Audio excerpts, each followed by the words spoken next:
The Life and Adventures of Santa Claus by Lyman Frank Baum. Youth. 1. Burzee. Have you heard of the great Forest of Burzee? Nurse used to sing of it when I was a child. She sang of the big tree trunks standing close together, with their roots intertwining below the earth and their branches intertwining above it, of their rough coating of bark and queer, gnarled limbs, of the bushy foliage that roofed the entire forest, save where the sunbeams found a path through which to touch the ground in little spots and to cast weird and curious shadows over the mosses, the lichens, and the drifts of dried leaves. The Forest of Burzee is mighty and grand and awesome to those who steal beneath its shade. Coming from the sunlit meadows into its mazes, it seems at first gloomy, then pleasant, and afterward filled with never-ending delights. For hundreds of years it has flourished in all its magnificence, the silence of its enclosure unbroken save by the chirp of busy chipmunks, the growl of wild beasts, and the songs of birds. Yet, Burzee has its inhabitants for all this. Nature peopled it in the beginning with fairies, knooks, ryls, and nymphs. As long as the forest stands, it will be a home, a refuge, and a playground to these sweet immortals, who revel undisturbed in its depths. Civilization has never yet reached Burzee. Will it ever, I wonder? 2. The Child of the Forest. Once, so long ago our great-grandfathers could scarcely have heard it mentioned, there lived within the great Forest of Burzee a wood nymph named Necile. She was closely related to the mighty Queen Zerline, and her home was beneath the shade of a wide-spreading oak. Once every year, on budding day, when the trees put forth their new buds, Necile held the golden chalice of Awg to the lips of the queen, who drank therefrom to the prosperity of the forest. So you see she was a nymph of some importance, and moreover, it is said she was highly regarded because of her beauty and grace. When she was created, she could not have told, Queen Zerline could not have told, the great Awg himself could not have told. It was long ago when the world was new and nymphs were needed to guard the forests and to minister to the wants of the young trees. Then, on some day not remembered, Necile sprang into being, radiant, lovely, straight and slim as the sapling she was created to guard. Her hair was the color that lines a chestnut burr. Her eyes were blue in the sunlight and purple in the shade. Her cheeks bloomed with the faint pink that edges the clouds at sunset. Her lips were full red, pouting and sweet. For costume, she adopted oak leaf green. All the wood nymphs dress in that color, and know no other so desirable.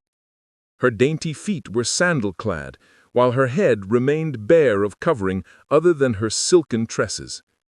Necile's duties were few and simple. She kept hurtful weeds from growing beneath her trees and sapping the earth food required by her charges. She frightened away the gadgulls, who took evil delight in flying against the tree trunks and wounding them so that they drooped and died from the poisonous contact. In dry seasons, she carried water from the brooks and pools and moistened the roots of her thirsty dependents. That was in the beginning. The weeds had now learned to avoid the forests where wood nymphs dwelt. The loathsome gadgulls no longer dared come nigh. The trees had become old and sturdy and could bear the drought better than when fresh sprouted. So Necile's duties were lessened, and time grew laggard, while succeeding years became more tiresome and uneventful than the nymph's joyous spirit loved. Truly, the forest dwellers did not lack amusement.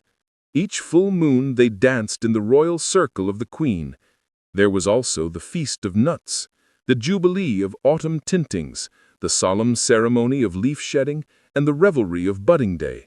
But these periods of enjoyment were far apart and left many weary hours between.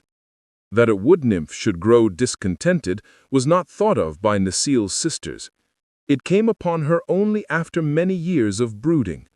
But once she had settled in her mind that life was irksome, She had no patience with her condition and longed to do something of real interest and to pass her days in ways hitherto undreamed of by forest nymphs.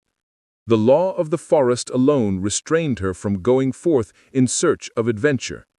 While this mood lay heavy upon pretty Necile, it chanced that the great Ak visited the Forest of Burzee and allowed the wood nymphs, as was their wont, to lie at his feet and listen to the words of wisdom that fell from his lips.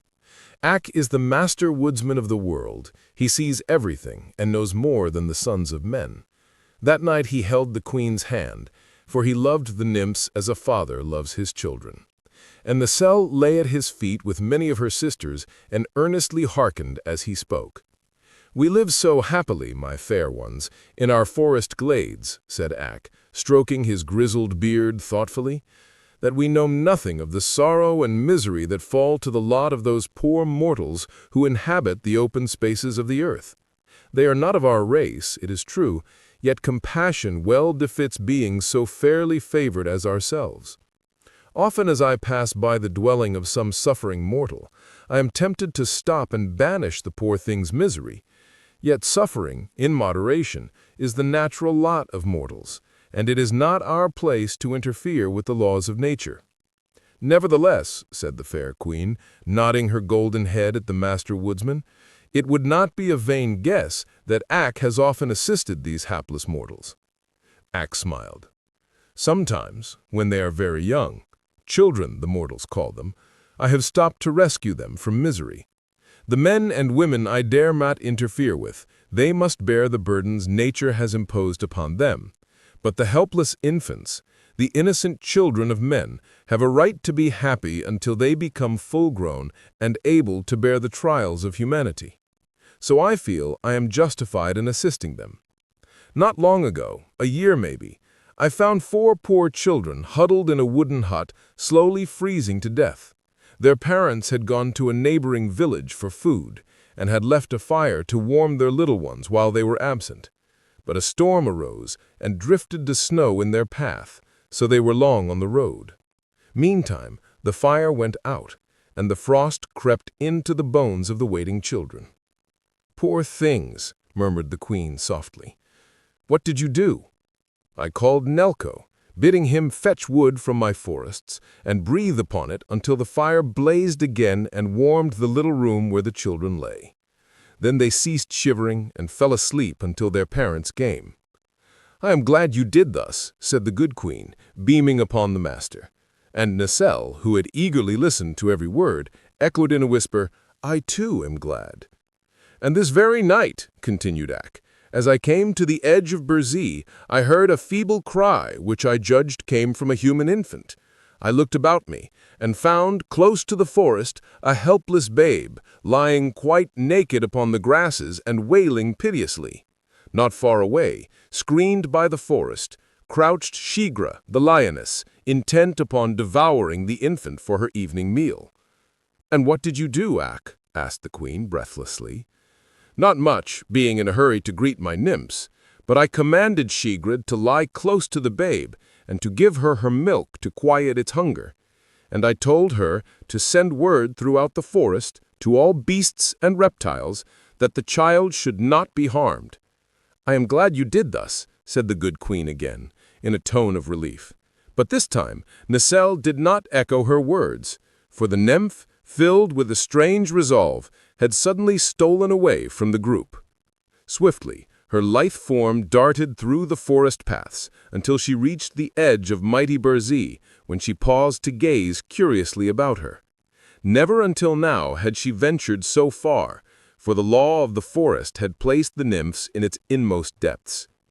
Necile knew she was breaking the law, but the thought did not pause to her dainty feet. She had decided to see with her own eyes this infant Ak had told of, for she had never yet beheld the child of man.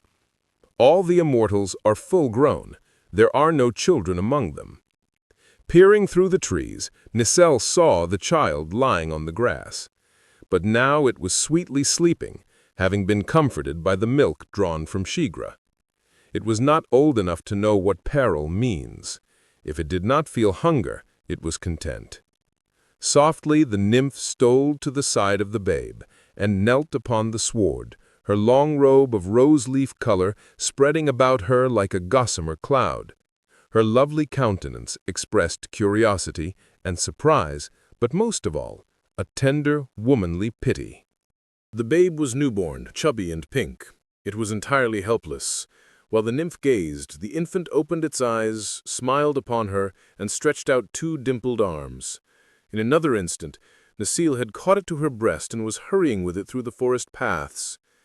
3. The Adoption. The master woodsman suddenly rose, with knitted brows. "There is a strange presence in the forest," he declared. Then the queen and her nymphs turned and saw standing before them Necile, with the sleeping infant clasped tightly in her arms and a defiant look in her deep blue eyes. And thus for a moment they remained, the nymphs filled with surprise and consternation, but the brow of the master woodsman gradually clearing as he gazed intently upon the beautiful immortal who had willfully broken the law. Then the great Awg, to the wonder of all, laid his hand softly on Necile's flowing locks and kissed her on her fair forehead. "For the first time within my knowledge," said he, gently, "a nymph has defied me and my laws, yet in my heart can I find no word of chiding. What is your desire, Necile?" "Let me keep the child," she answered, beginning to tremble and falling on her knees in supplication. "Here in the Forest of Burzee, where the human race has never yet penetrated?" questioned Awg. "Here in the Forest of Burzee," replied the nymph boldly. "It is my home, and I am weary for lack of occupation. Let me care for the babe, see how weak and helpless it is. Surely it cannot harm Burzee nor the master woodsman of the world."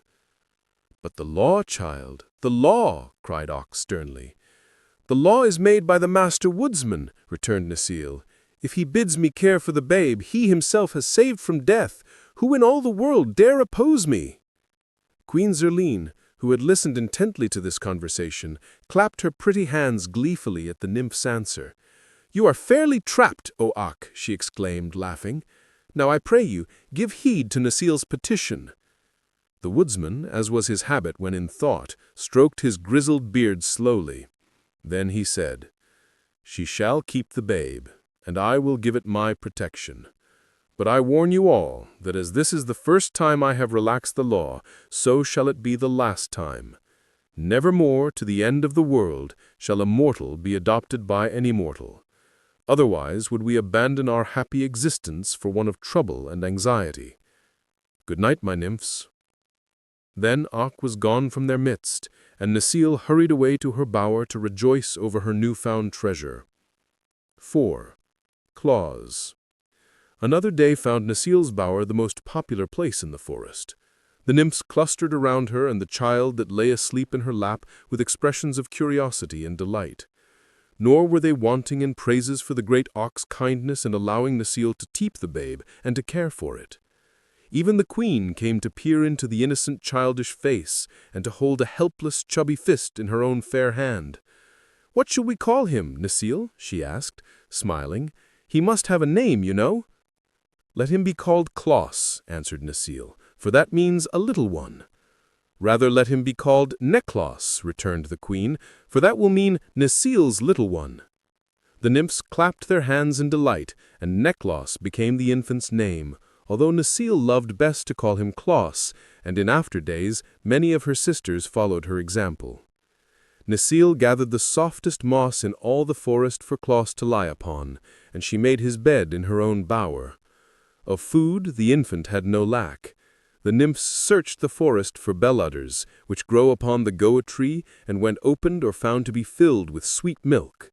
And the soft-eyed does willingly gave a share of their milk to support the little stranger, while Shigra, the lioness, often crept stealthily into Necile's bower and purred softly as she lay beside the babe and fed it. So the little one flourished and grew big and sturdy day by day, while Necile taught him to speak and to walk and to play.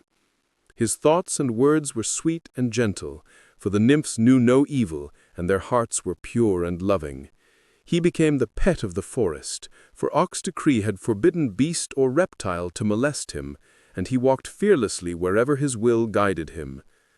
Presently, the news reached the other immortals that the nymphs of Burzee had adopted a human infant, and that the act had been sanctioned by the great Awg. Therefore, many of them came to visit the little stranger, looking upon him with much interest. First, the ryls, who are first cousins to the wood nymphs, although so differently formed. For the ryls are required to watch over the flowers and plants, as the nymphs watch over the forest trees. They search the wide world for the food required by the roots of the flowering plants, while the brilliant colors possessed by the full-blown flowers are due to the dyes placed in the soil by the ryls, which are drawn through the little veins in the roots and the body of the plants as they reach maturity. The ryls are a busy people, for their flowers bloom and fade continually, but they are merry and light-hearted, and are very popular with the other immortals. Next came the knooks, whose duty it is to watch over the beasts of the world, both gentle and wild. The knooks have a hard time of it, since many of the beasts are ungovernable and rebel against restraint.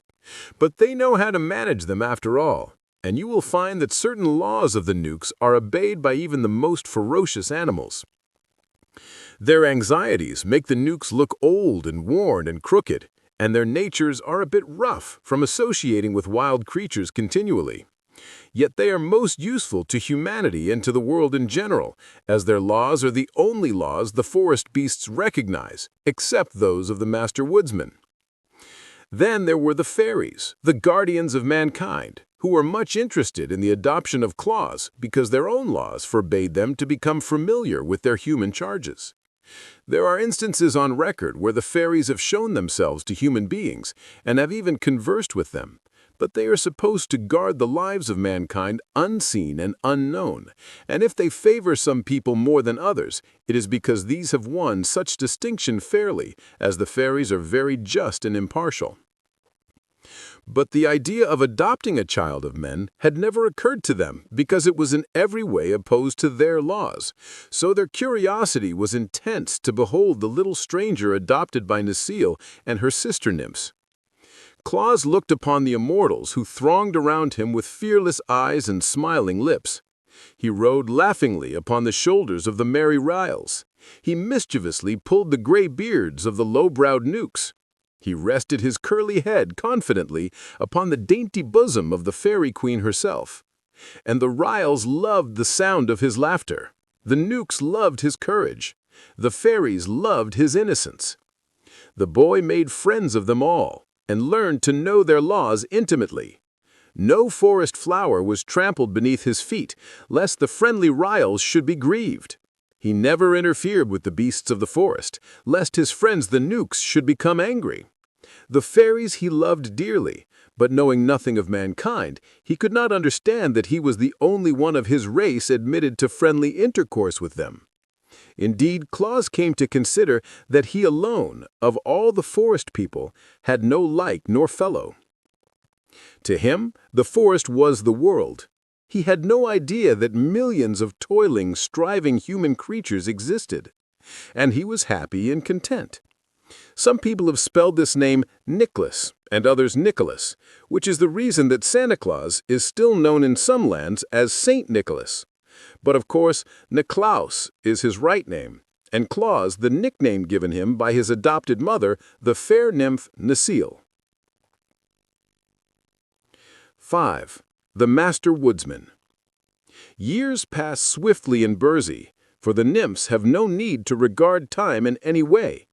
Even centuries make no change in the dainty creatures. Ever and ever they remain the same, immortal and unchanging. Claus, however, being mortal, grew to manhood day by day. Necile was disturbed presently to find him too big to lie in her lap, and he had a desire for other food than milk. His stout legs carried him far into Burzee's heart, where he gathered supplies of nuts and berries, as well as several sweet and wholesome roots, which suited his stomach better than the bell-udders. He sought Necile's bower less frequently, till finally it became his custom to return thither only to sleep. The nymph, who had come to love him dearly, was puzzled to comprehend the changed nature of her charge, and unconsciously altered her own mode of life to conform to his whims. She followed him readily through the forest paths, as did many of her sister nymphs, explaining as they walked all the mysteries of the gigantic wood and the habits and nature of the living things which dwelt beneath its shade. The language of the beasts became clear to little Claus, but he never could understand their sulky and morose tempers. Only the squirrels, the mice, and the rabbits seemed to possess cheerful and merry natures.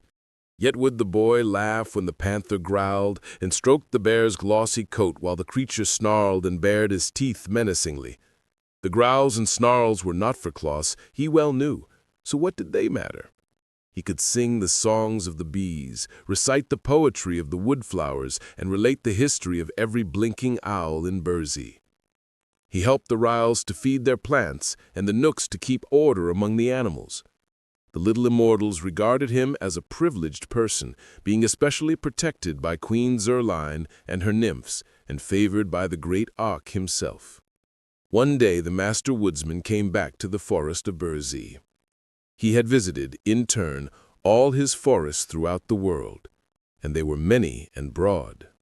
Not until he entered the glade where the queen and her nymphs were assembled to greet him did Awk remember the child he had permitted Necile to adopt. Then he found, sitting familiarly, in the circle of lovely immortals, a broad-shouldered, stalwart youth, who, when erect, stood fully as high as the shoulder of the master himself. Awk paused, silent and frowning, to bend his piercing gaze upon Claus. The clear eyes met his own steadfastly, and the woodsman gave a sigh of relief as he marked their placid depths and read the youth's brave and innocent heart. Nevertheless, as Awk sat beside the fair queen and the golden chalice filled with rare nectar passed from lip to lip, the master woodsman was strangely silent and reserved, and stroked his beard many times with a thoughtful motion. With morning he called Claus aside in kindly fashion, saying, "Bid goodbye for a time to Necile and her sisters, for you shall accompany me on my journey through the world."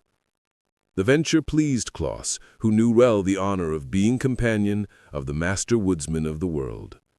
But Necile wept for the first time in her life and clung to the boy's neck as if she could not bear to let him go.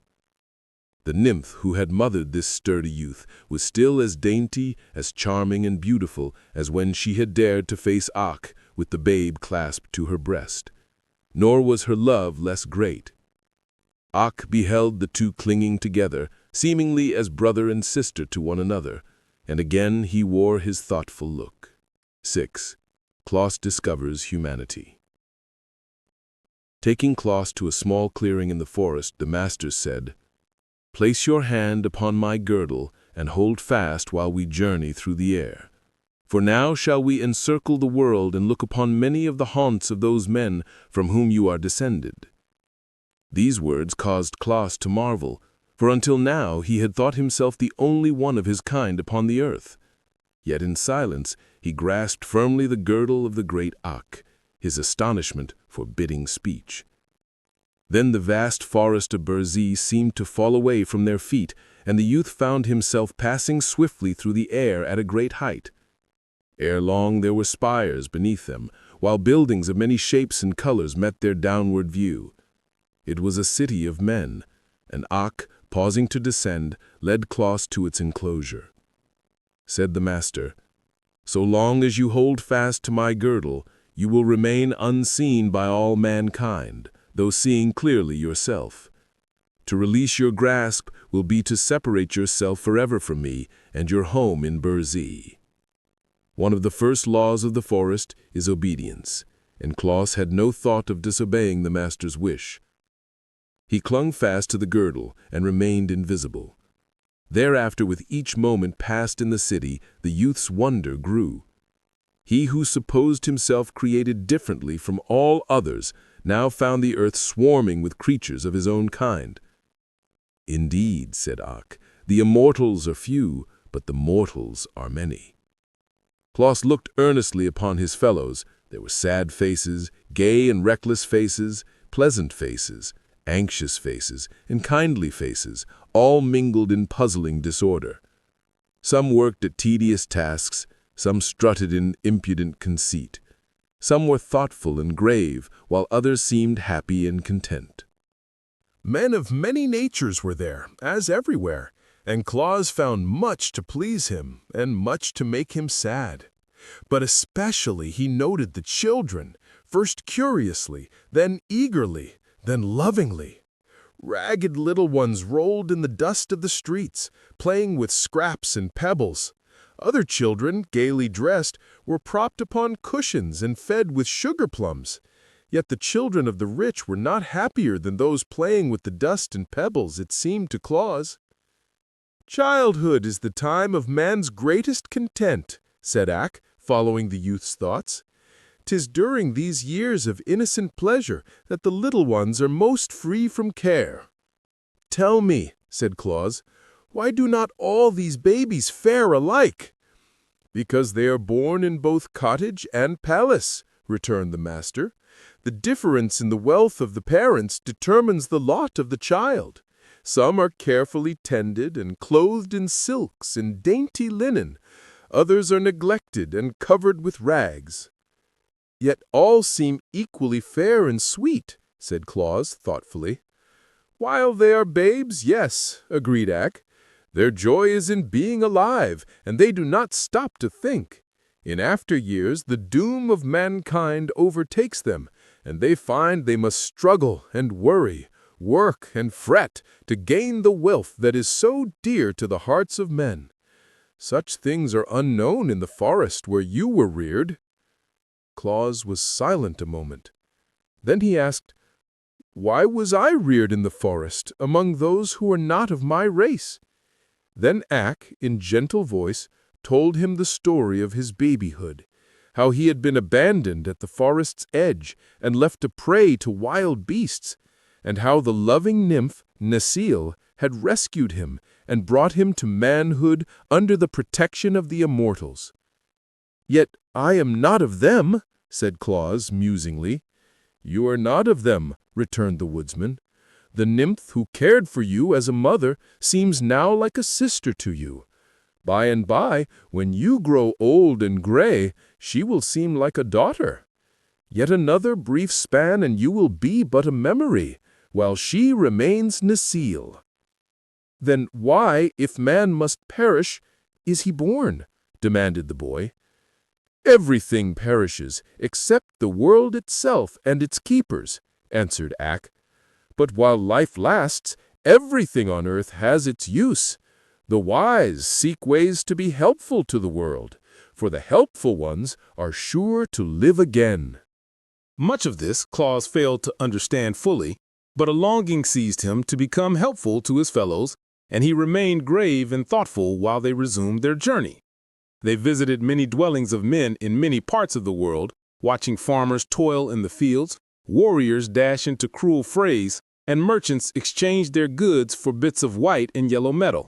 And everywhere, the eyes of Claus sought out the children in love and pity, for the thought of his own helpless babyhood was strong within him, and he yearned to give help to the innocent little ones of his race, even as he had been succored by the kindly nymph. Day by day, the master woodsman and his pupil traversed the earth, Ak speaking but seldom to the youth who clung steadfastly to his girdle, but guiding him into all places where he might become familiar with the lives of human beings. And at last they returned to the grand old Forest of Burzee, where the master set Claus down within the circle of nymphs, among whom the pretty Necile anxiously awaited him. The brow of the great Ak was now calm and peaceful, but the brow of Claus had become lined with deep thought. Necile sighed at the change in her foster son, who until now had been ever joyous and smiling, and the thought came to her that never again would the life of the boy be the same as before this eventful journey with the master. Chapter 7. Claus leaves the forest. When good Queen Zerline had touched the golden chalice with her fair lips, and it had passed around the circle in honor of the traveler's return, the master woodsman of the world, who had not yet spoken, turned his gaze frankly upon Claus and said, "Well." The boy understood and rose slowly to his feet beside Necile. Once only his eyes passed around the familiar circle of nymphs, every one of whom he remembered as a loving comrade. But tears came unbidden to dim his sight, so he gazed thereafter steadfastly at the master. "I have been ignorant," said he, simply, "until the great Ak in his kindness taught me who and what I am. You who live so sweetly in your forest bowers, ever fair and youthful and innocent, are no fit comrades for a son of humanity. For I have looked upon man, finding him doomed to live for a brief space upon earth, to toil for the things he needs, to fade into old age, and then to pass away as the leaves in autumn. Yet every man has his mission, which is to leave the world better, in some way, than he found it. I am of the race of men, and man's lot is my lot. For your tender care of the poor forsaken babe you adopted, as well as your loving comradeship during my boyhood, my heart will ever overflow with gratitude. My foster mother," here he stopped and kissed Necile's white forehead, "I shall love and cherish while life lasts.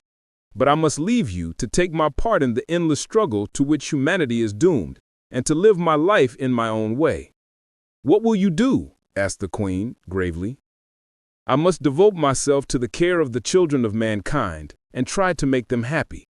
Since your own tender care of a babe brought to me happiness and strength, it is just and right that I devote my life to the pleasure of other babes. Thus will the memory of the loving nymph Necile be planted within the hearts of thousands of my race for many years to come, and her kindly act be recounted in song and in story while the world shall last. Have I spoken well, O master?" "You have spoken well," returned Ak, and rising to his feet he continued, "Yet one thing must not be forgotten. Having been adopted as the child of the forest and the playfellow of the nymphs, you have gained a distinction which forever separates you from your kind.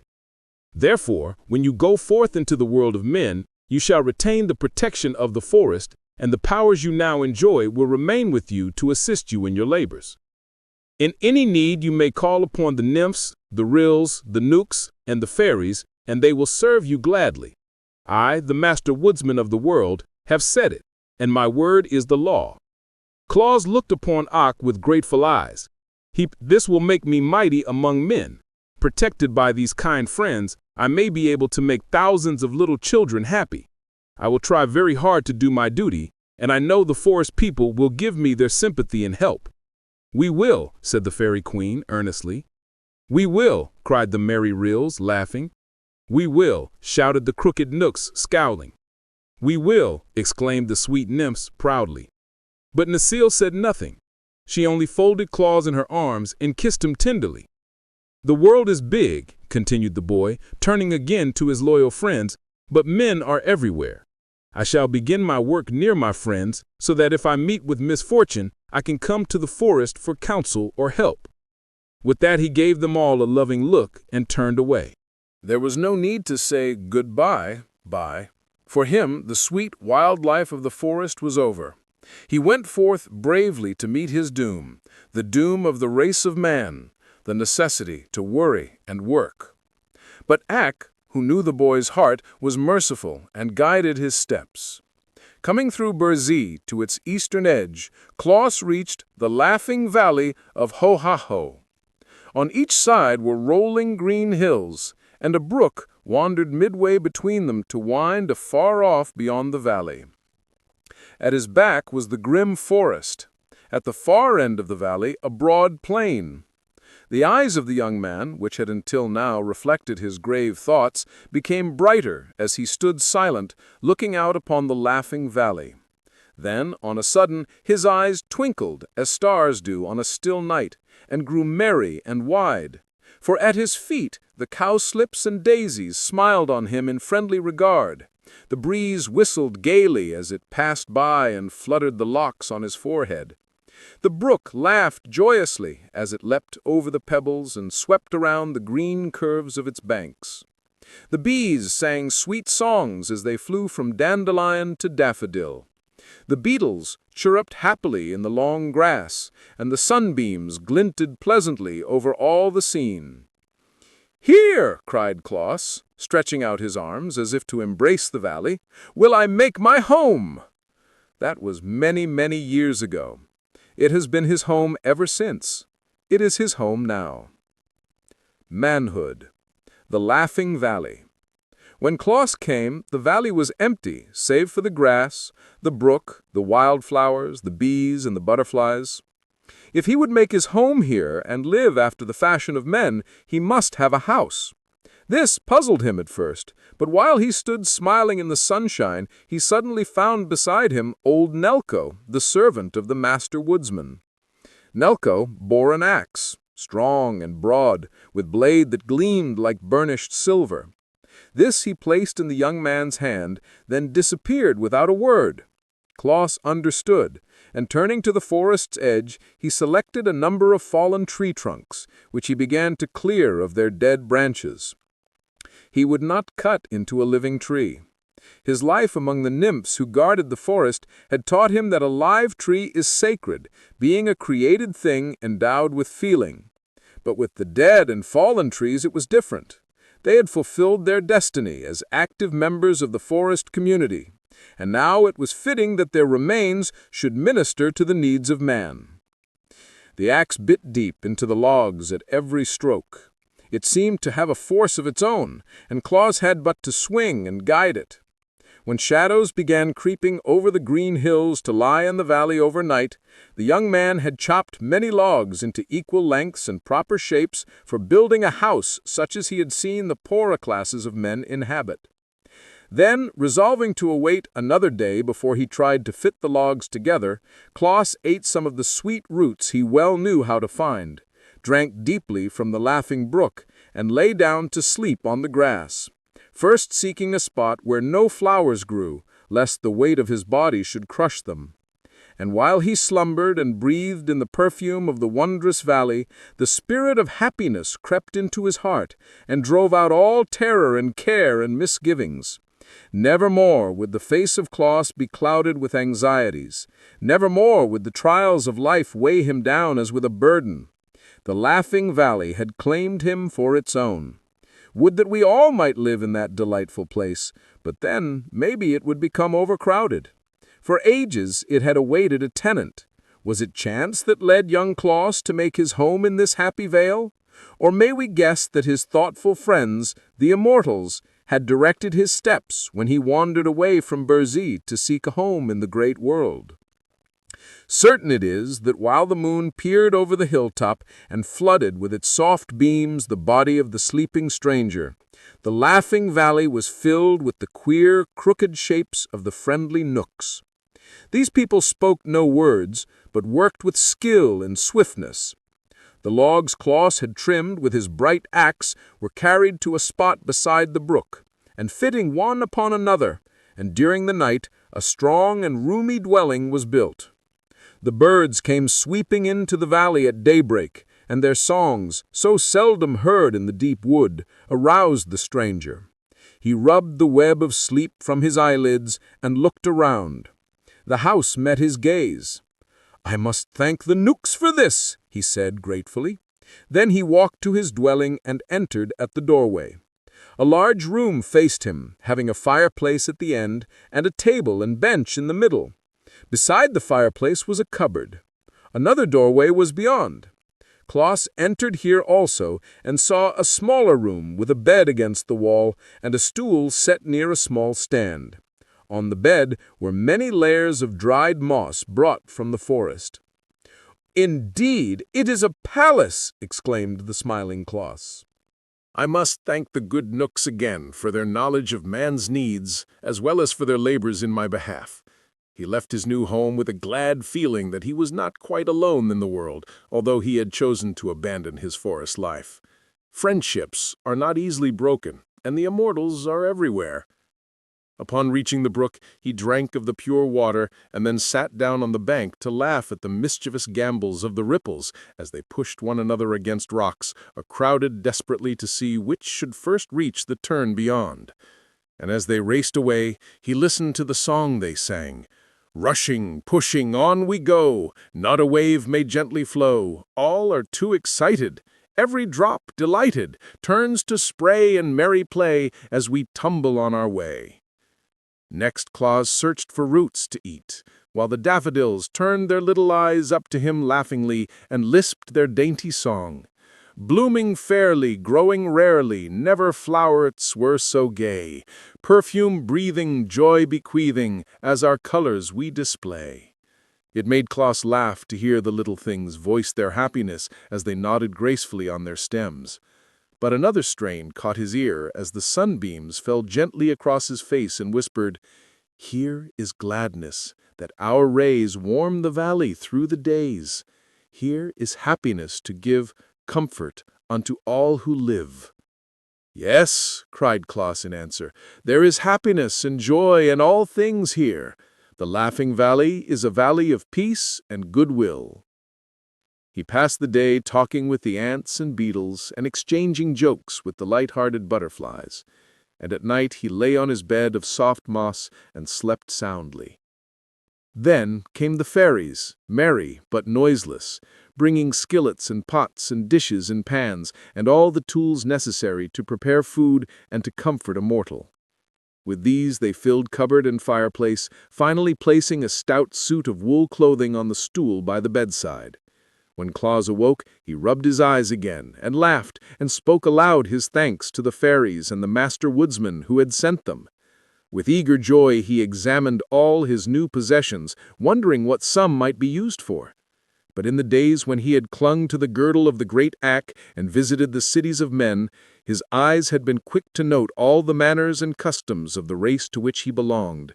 So he guessed from the gifts brought by the fairies that the master expected him hereafter to live in the fashion of his fellow creatures.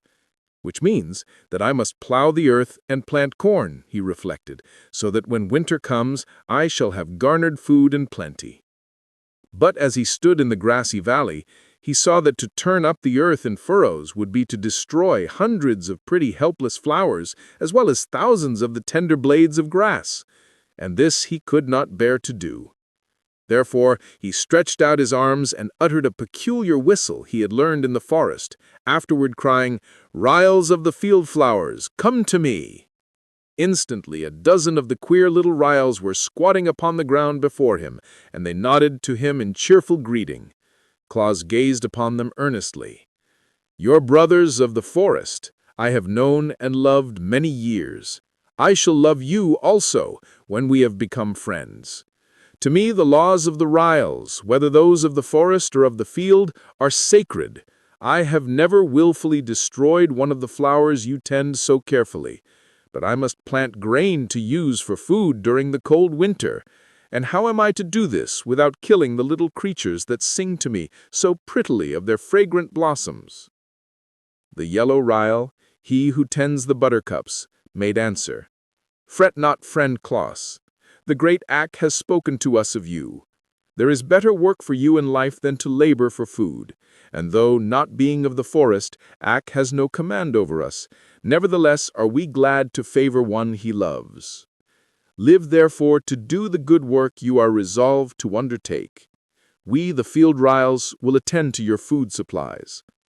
After this speech the ryls were no longer to be seen, and Claus drove from his mind the thought of tilling the earth. When next he wandered back to his dwelling, a bowl of fresh milk stood on the table. Bread was in the cupboard, and sweet honey filled a dish beside it. A pretty basket of rosy apples and new-plucked grapes was also awaiting him. He called out, "Thanks, my friends," to the invisible ryls, and straightway began to eat of the food.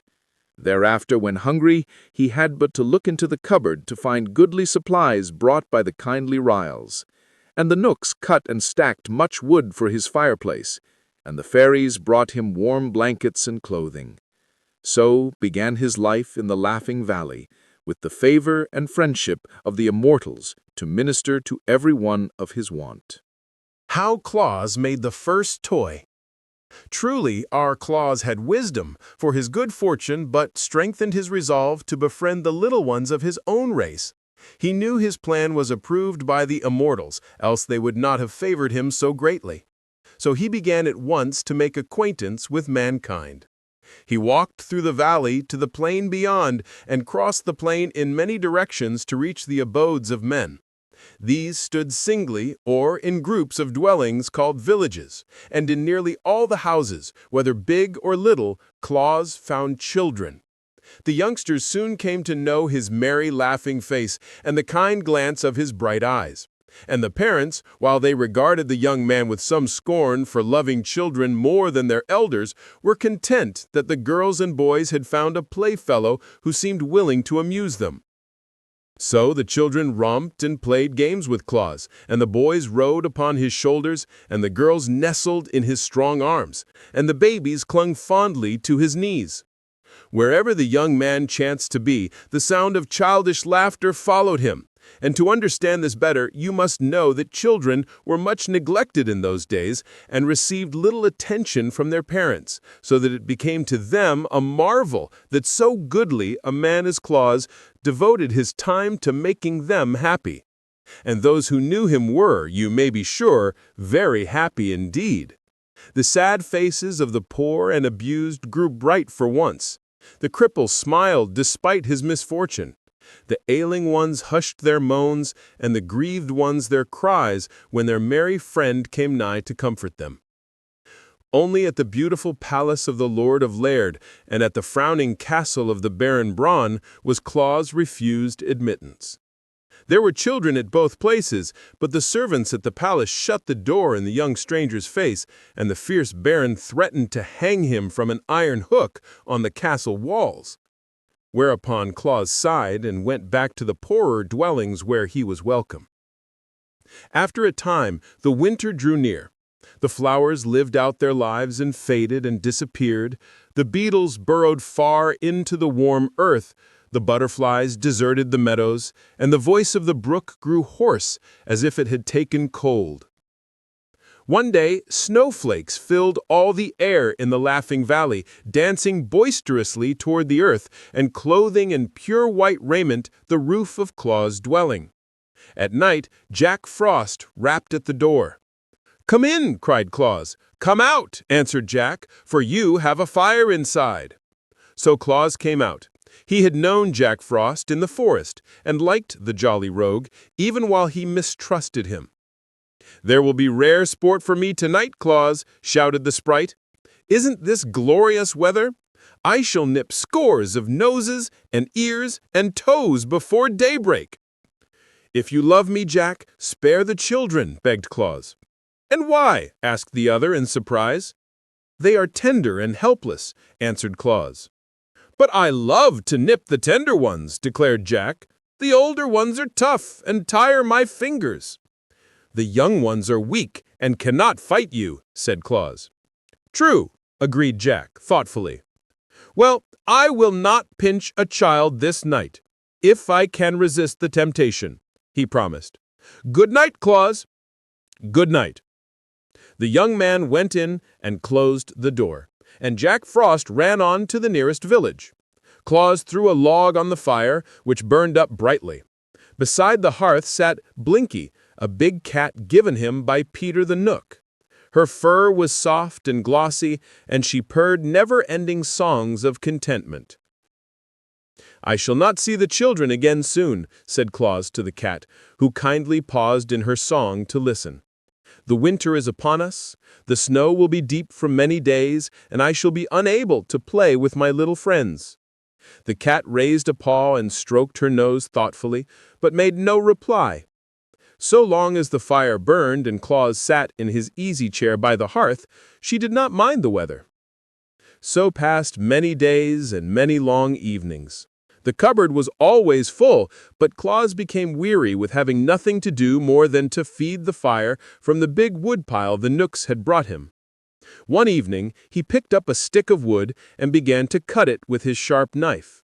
He had no thought at first, except to occupy his time, and he whistled and sang to the cat as he carved away portions of the stick. Puss sat up on her haunches and watched him, listening at the same time to his master's merry whistle, which she loved to hear even more than her own purring songs. Claus glanced at Puss, and then at the stick he was whittling, until presently the wood began to have a shape, and the shape was like the head of a cat, with 2 ears sticking upward. Claus stopped whistling to laugh, and then both he and the cat looked at the wooden image in some surprise. Then he carved out the eyes and the nose and rounded the lower part of the head so that it rested upon a neck. Puss hardly knew what to make of it now, and sat up stiffly, as if watching with some suspicion what would come next. Claus knew. The head gave him an idea. He plied his knife carefully and with skill, forming slowly the body of the cat, which he made to sit upon its haunches as the real cat did, with her tail wound around her two front legs. The work cost him much time, but the evening was long and he had nothing better to do. Finally, he gave a loud and delighted laugh at the result of his labors and placed the wooden cat, now completed, upon the hearth opposite the real one. Puss thereupon glared at her image, raised her hair in anger, and uttered a defiant mew. The wooden cat paid no attention, and Claus, much amused, laughed again. Then Blinky advanced toward the wooden image to eye it closely and smell of it intelligently. Eyes and nose told her the creature was wood, in spite of its natural appearance. So Puss resumed her seat and her purring. But as she neatly washed her face with her padded paw, she cast more than one admiring glance at her clever master. Perhaps she felt the same satisfaction we feel when we look upon good photographs of ourselves. The cat's master was himself pleased with his handiwork, without knowing exactly why. Indeed, he had great cause to congratulate himself that night, and all the children throughout the world should have joined him rejoicing, for Claus had made his first toy. 3. How the Ryls colored the toys. A hush lay on the laughing valley now. Snow covered it like a white spread, and pillows of downy flakes drifted before the dwelling where Claus sat feeding the blaze of the fire. The brook gurgled on beneath a heavy sheet of ice, and all living plants and insects nestled close to Mother Earth to keep warm. The face of the moon was hid by dark clouds, and the wind, delighting in the wintry sport, pushed and whirled the snowflakes in so many directions that they could get no chance to fall to the ground. Claus heard the wind whistling and shrieking in its play, and thanked the good Knooks again for his comfortable shelter. Blinky washed her face lazily and stared at the coals with a look of perfect content. The toy cat sat opposite the real one and gazed straight ahead as toy cats should.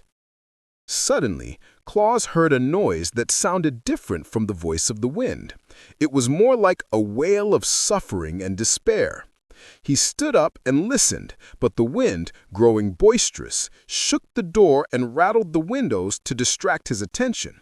He waited until the wind was tired, and then, still listening, he heard once more the shrill cry of distress. Quickly he drew on his coat, pulled his cap over his eyes, and opened the door. The wind dashed in and scattered the embers over the hearth, at the same time blowing Blinky's fur so furiously that she crept under the table to escape. Then the door was closed, and Claus was outside, peering anxiously into the darkness. The wind laughed and scolded and tried to push him over, but he stood firm. The helpless flakes stumbled against his eyes and dimmed his sight, but he rubbed them away and looked again. Snow was everywhere, white and glittering. It covered the earth and filled the air. The cry was not repeated. Claus turned to go back into the house, but the wind caught him unawares, and he stumbled and fell across a snowdrift. His hand plunged into the drift and touched something that was not snow. This he seized, and, pulling it gently toward him, found it to be a child. The next moment he had lifted it in his arms and carried it into the house. The wind followed him through the door, but Claus shut it out quickly. He laid the rescued child on the hearth, and brushing away the snow, he discovered it to be Weekum, a little boy who lived in a house beyond the valley. Claus wrapped a warm blanket around the little one and rubbed the frost from its limbs. Before long, the child opened his eyes and, seeing where he was, smiled happily. Then Claus warmed milk and fed it to the boy slowly, while the cat looked on with sober curiosity. Finally, the little one curled up in his friend's arms and sighed and fell asleep. And Claus, filled with gladness that he had found the wanderer, held him closely while he slumbered. The wind, finding no more mischief to do, climbed the hill and swept on toward the north. This gave the weary snowflakes time to settle down to earth, and the valley became still again. The boy, having slept well in the arms of his friend, opened his eyes and sat up. Then, as a child will, he looked around the room and saw all that it contained. "Your cat is a nice cat, Claus," he said, at last. "Let me hold it." But Puss objected and ran away. "The other cat won't run, Claus," continued the boy. "Let me hold that one." Claus placed the toy in his arms, and the boy held it lovingly and kissed the tip of its wooden ear. "How did you get lost in the storm, Weekum?" asked Claus. "I started to walk to my auntie's house and lost my way," answered Weekum. "Were you frightened?" "It was cold," said Weekum, "and the snow got in my eyes so I could not see. Then I kept on till I fell in the snow without knowing where I was, and the wind blew the flakes over me and covered me up." Claus gently stroked his head, and the boy looked up at him and smiled. "I'm all right now," said Weekum. "Yes," replied Claus happily. "Now I will put you in my warm bed, and you must sleep until morning, when I will carry you back to your mother." "May the cat sleep with me?" asked the boy. "Yes, if you wish it to," answered Claus. "It's a nice cat," Weekum said, smiling, as Claus tucked the blankets around him, and presently the little one fell asleep with the wooden toy in his arms. When morning came, the sun claimed the Laughing Valley and flooded it with his rays. So Claus prepared to take the lost child back to its mother. "May I keep the cat, Claus?" asked Weekum. "It's nicer than real cats. It doesn't run away or scratch or bite. May I keep it?"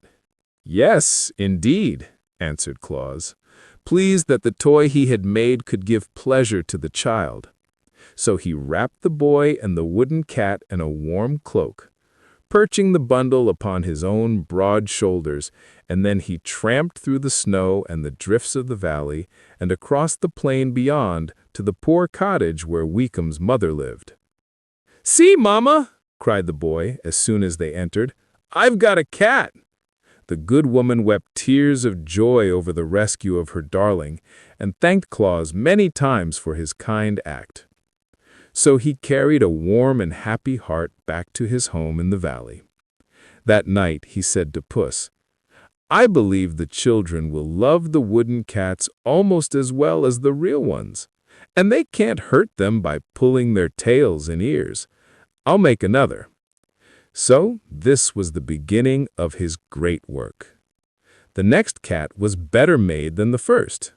While Claus sat whittling it out, the yellow ryl came in to make him a visit, and so pleased was he with the man's skill that he ran away and brought several of his fellows. There sat the red ryl, the black ryl, the green ryl, the blue ryl, and the yellow ryl in a circle on the floor, while Claus whittled and whistled, and the wooden cat grew into shape. "If it could be made the same color as the real cat, no one would know the difference," said the yellow ryl thoughtfully. "The little ones, maybe, would not know the difference," replied Claus, pleased with the idea. "I will bring you some of the red that I color my roses and tulips with," cried the red ryl, "and then you can make the cat's lips and tongue red." "I will bring some of the green that I color my grasses and leaves with, and then you can color the cat's eyes green." "They will need a bit of yellow also," remarked the yellow ryl. "I must fetch some of the yellow that I use to color my buttercups and goldenrods with." "The real cat is black," said the black ryl. "I will bring some of the black that I use to color the eyes of my pansies with, and then you can paint your wooden cat black." "I see you have a blue ribbon around Blinky's neck," added the blue ryl. "I will get some of the color that I use to paint the bluebells and forget-me-nots with, and then you can carve a wooden ribbon on the toy cat's neck and paint it blue." so the ryls disappeared, and by the time Claus had finished carving out the form of the cat, they were all back with the paints and brushes.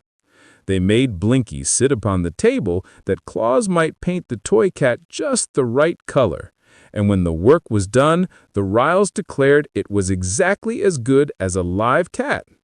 That is, to all appearances, added the red ryl.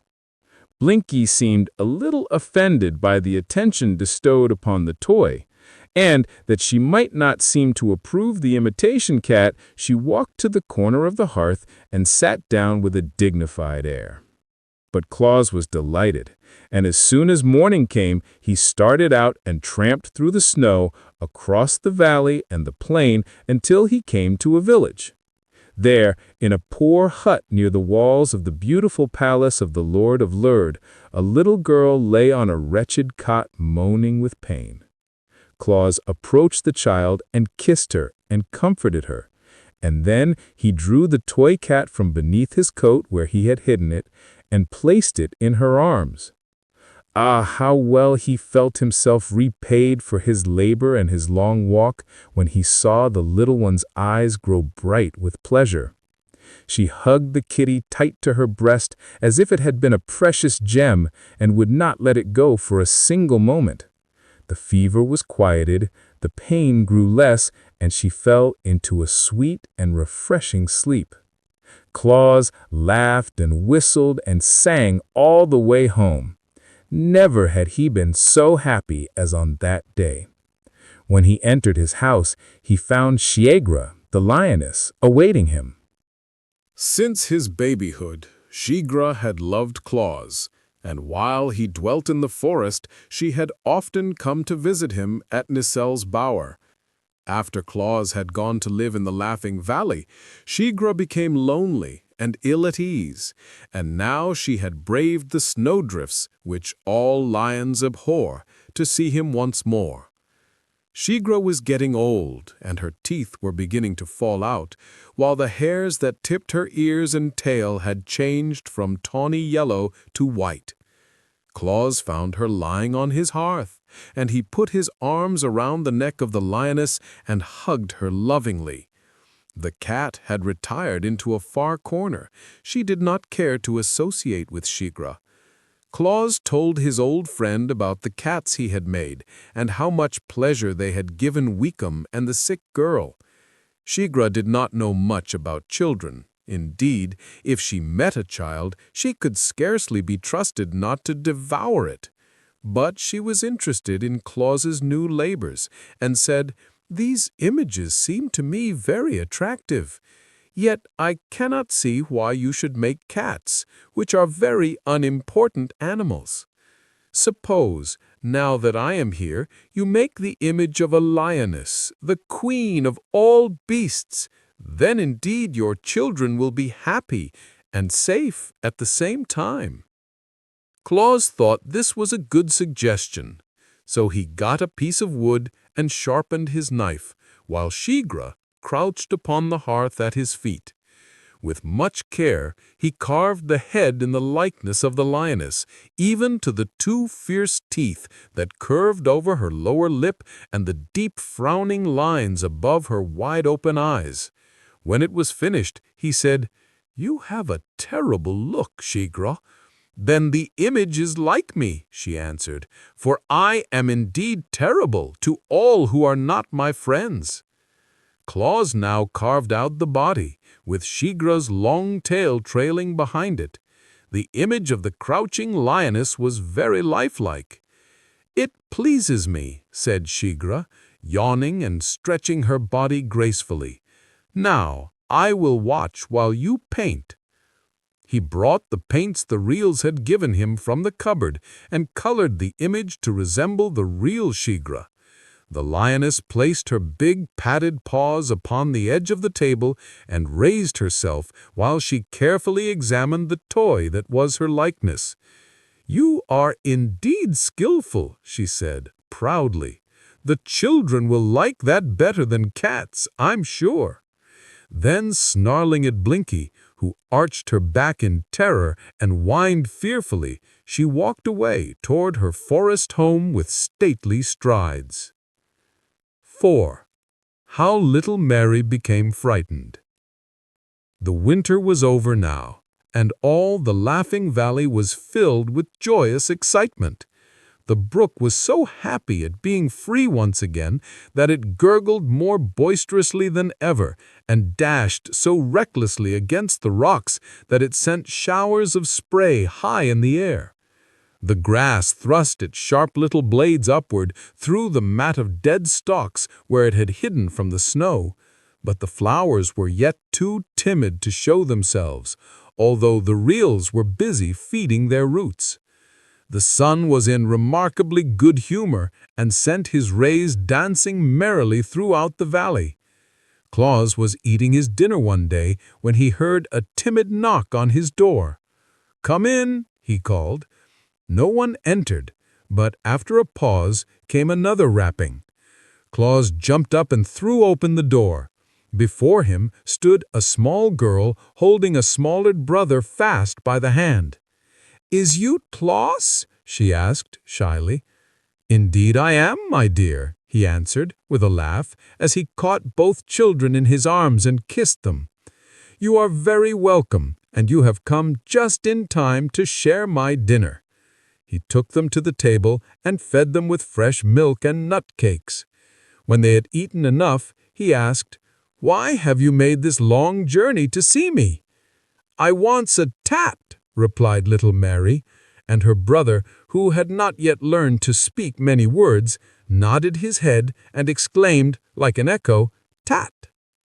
"Oh, you want my toy cats, do you?" returned Claus, greatly pleased to discover that his creations were so popular with children. The little visitors nodded eagerly. "Unfortunately," he continued, "I have but one cat now ready, for I carried 2 to children in the town yesterday, and the one I have shall be given to your brother, Mary, because he is the smaller, and the next one I make shall be for you." The boy's face was bright with smiles as he took the precious toy Claus held out to him, but little Mary covered her face with her arm and began to sob grievously. I wants a tat now," she wailed. Her disappointment made Claus feel miserable for a moment. Then he suddenly remembered Shiegra. "Don't cry, darling," he said soothingly.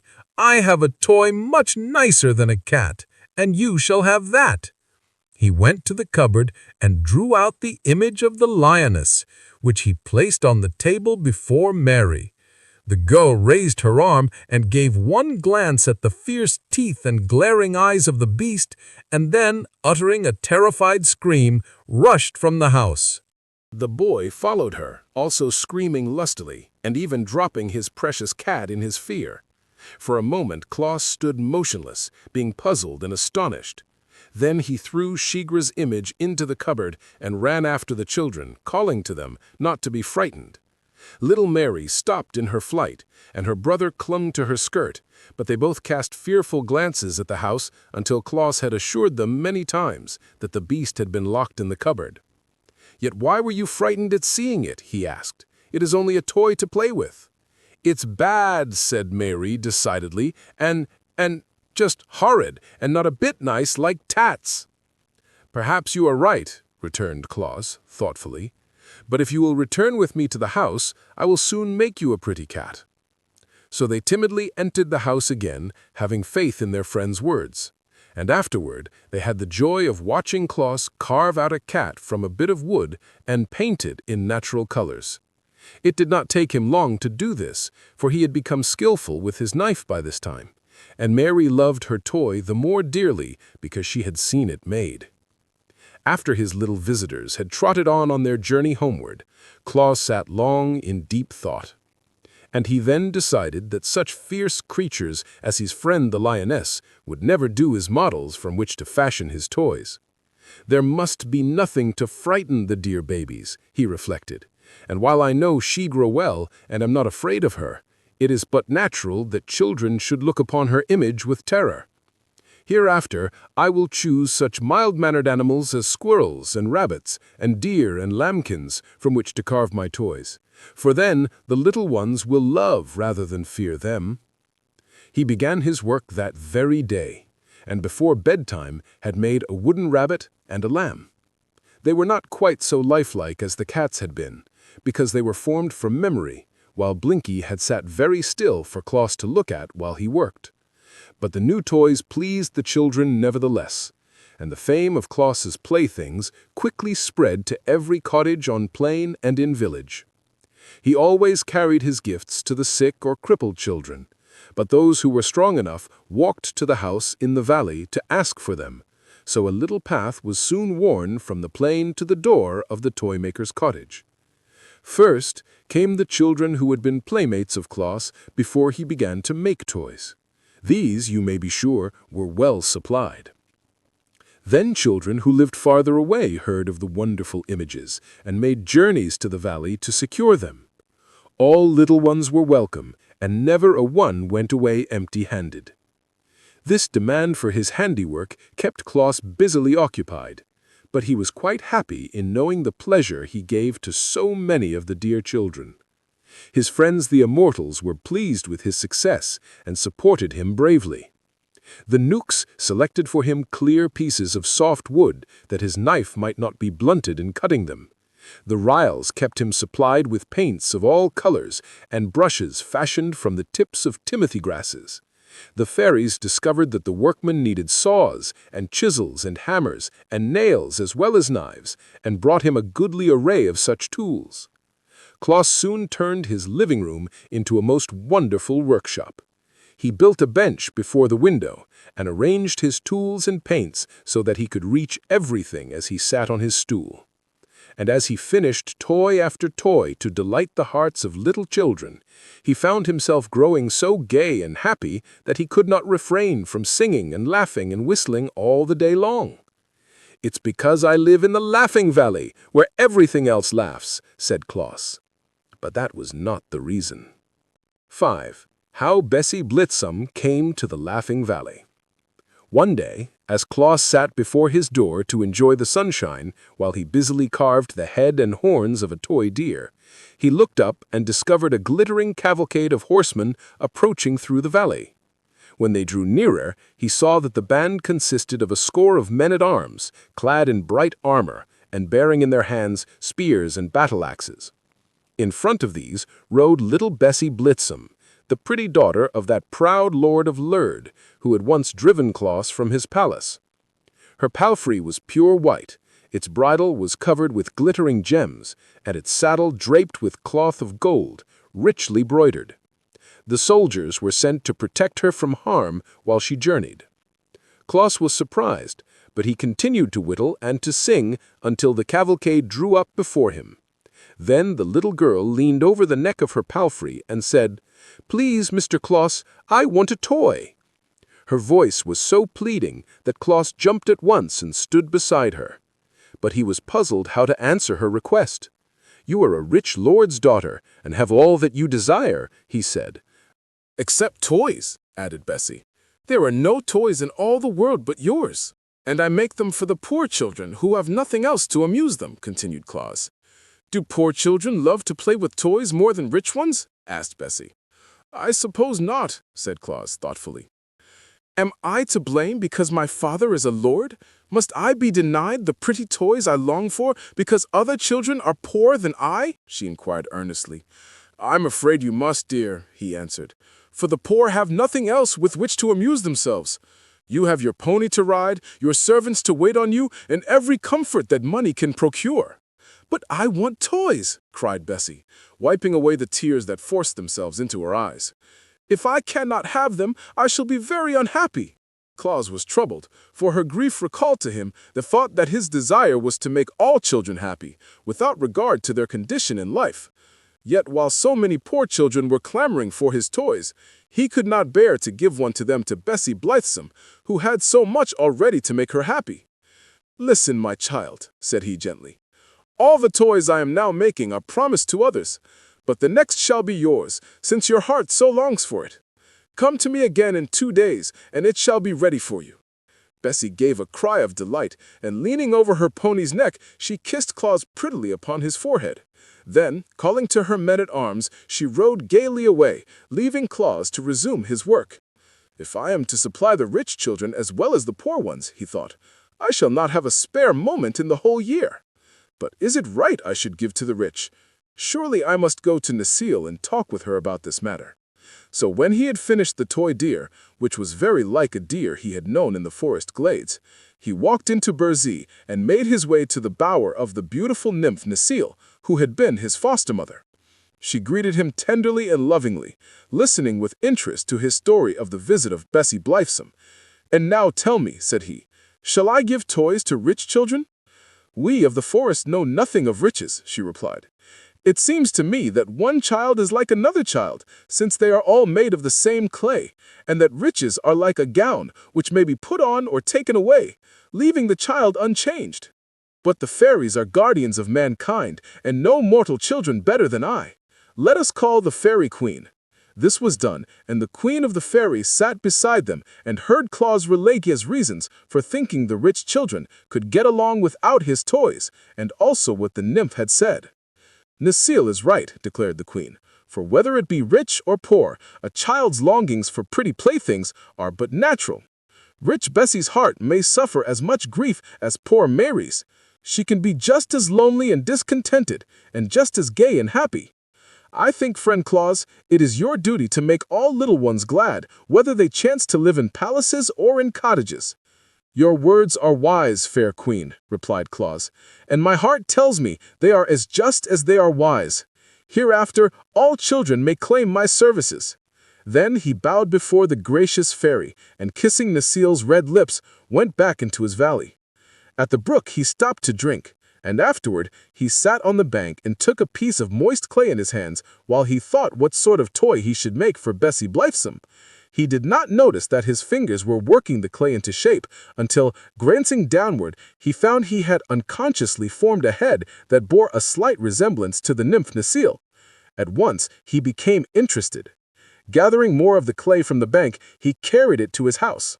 Then, with the aid of his knife and a bit of wood, he succeeded in working the clay into the image of a toy nymph.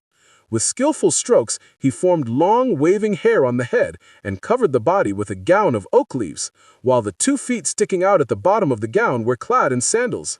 But the clay was soft, and Claus found he must handle it gently to avoid ruining his pretty work.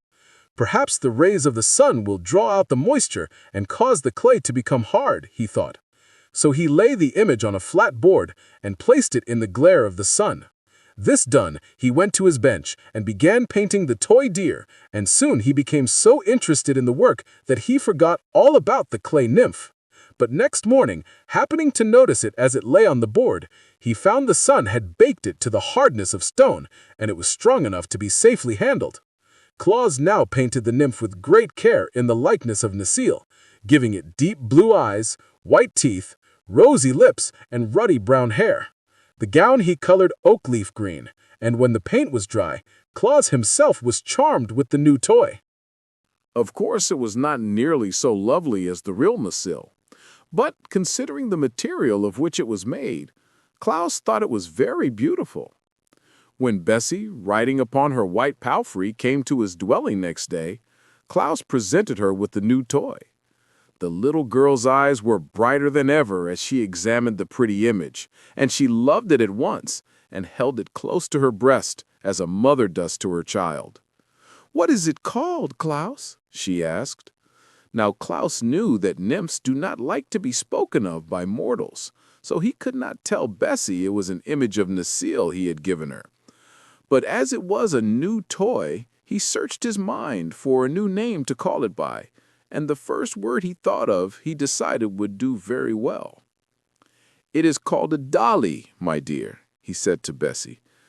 "I shall call the dolly my baby," returned Bessie, kissing it fondly, "and I shall tend it and care for it just as nurse cares for me. Thank you very much, Claus. Your gift has made me happier than I have ever been before." Then she rode away, hugging the toy in her arms, and Claus, seeing her delight, thought he would make another dolly, better and more natural than the first.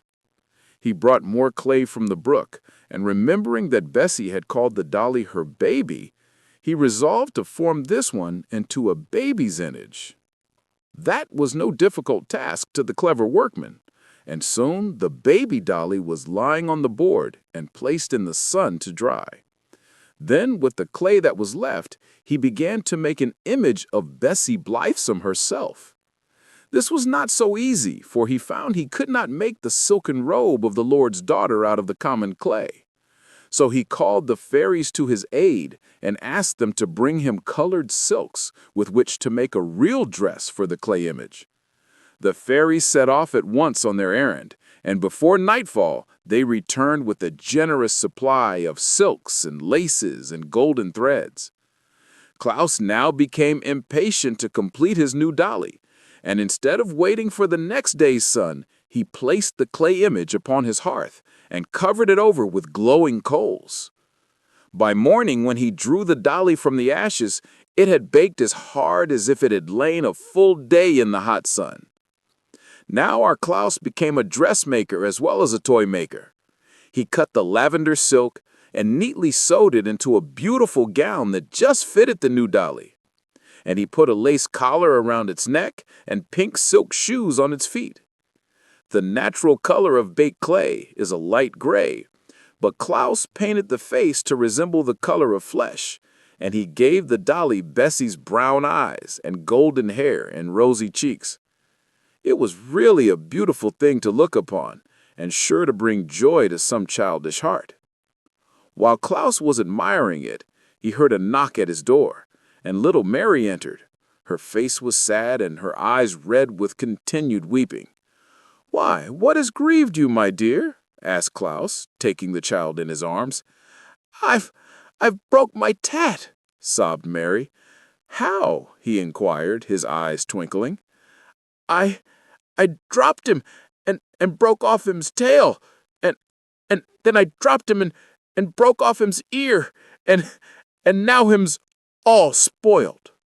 Klaus laughed. "Never mind, Mary dear," he said. "How would you like this new dolly instead of a cat?" Mary looked at the silk-robed dolly, and her eyes grew big with astonishment. "Oh, Klaus!" she cried, clapping her small hands together with rapture. "Can I have that beautiful lady?" "Do you like it?" he asked. "I love it," she said. "It's better in tats." "Then take it, dear, and be careful not to break it." Mary took the dolly with a joy that was almost reverent, and her face dimpled with smiles as she started along the path toward home. The sixth is the wickedness of the Awgwas. I must now tell you something about the Awgwas, that terrible race of creatures that caused our good Klaus so much trouble and nearly succeeded in robbing the children of the world of their earliest and best friend.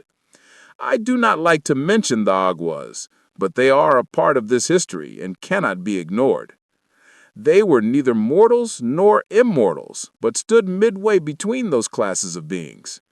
The Awgwas were invisible to ordinary people, but not to immortals. They could pass swiftly through the air from one part of the world to another, and had the power of influencing the minds of human beings to do their wicked will. They were of gigantic stature and had coarse, scowling countenances, which showed plainly their hatred of all mankind. They possessed no conscience whatever, and delighted only in evil deeds. Their homes were in rocky, mountainous places, from whence they sallied forth to accomplish their wicked purposes. The one of them that could think of the most horrible deed for them to do was always elected the King Awgwa, and all the race obeyed his orders.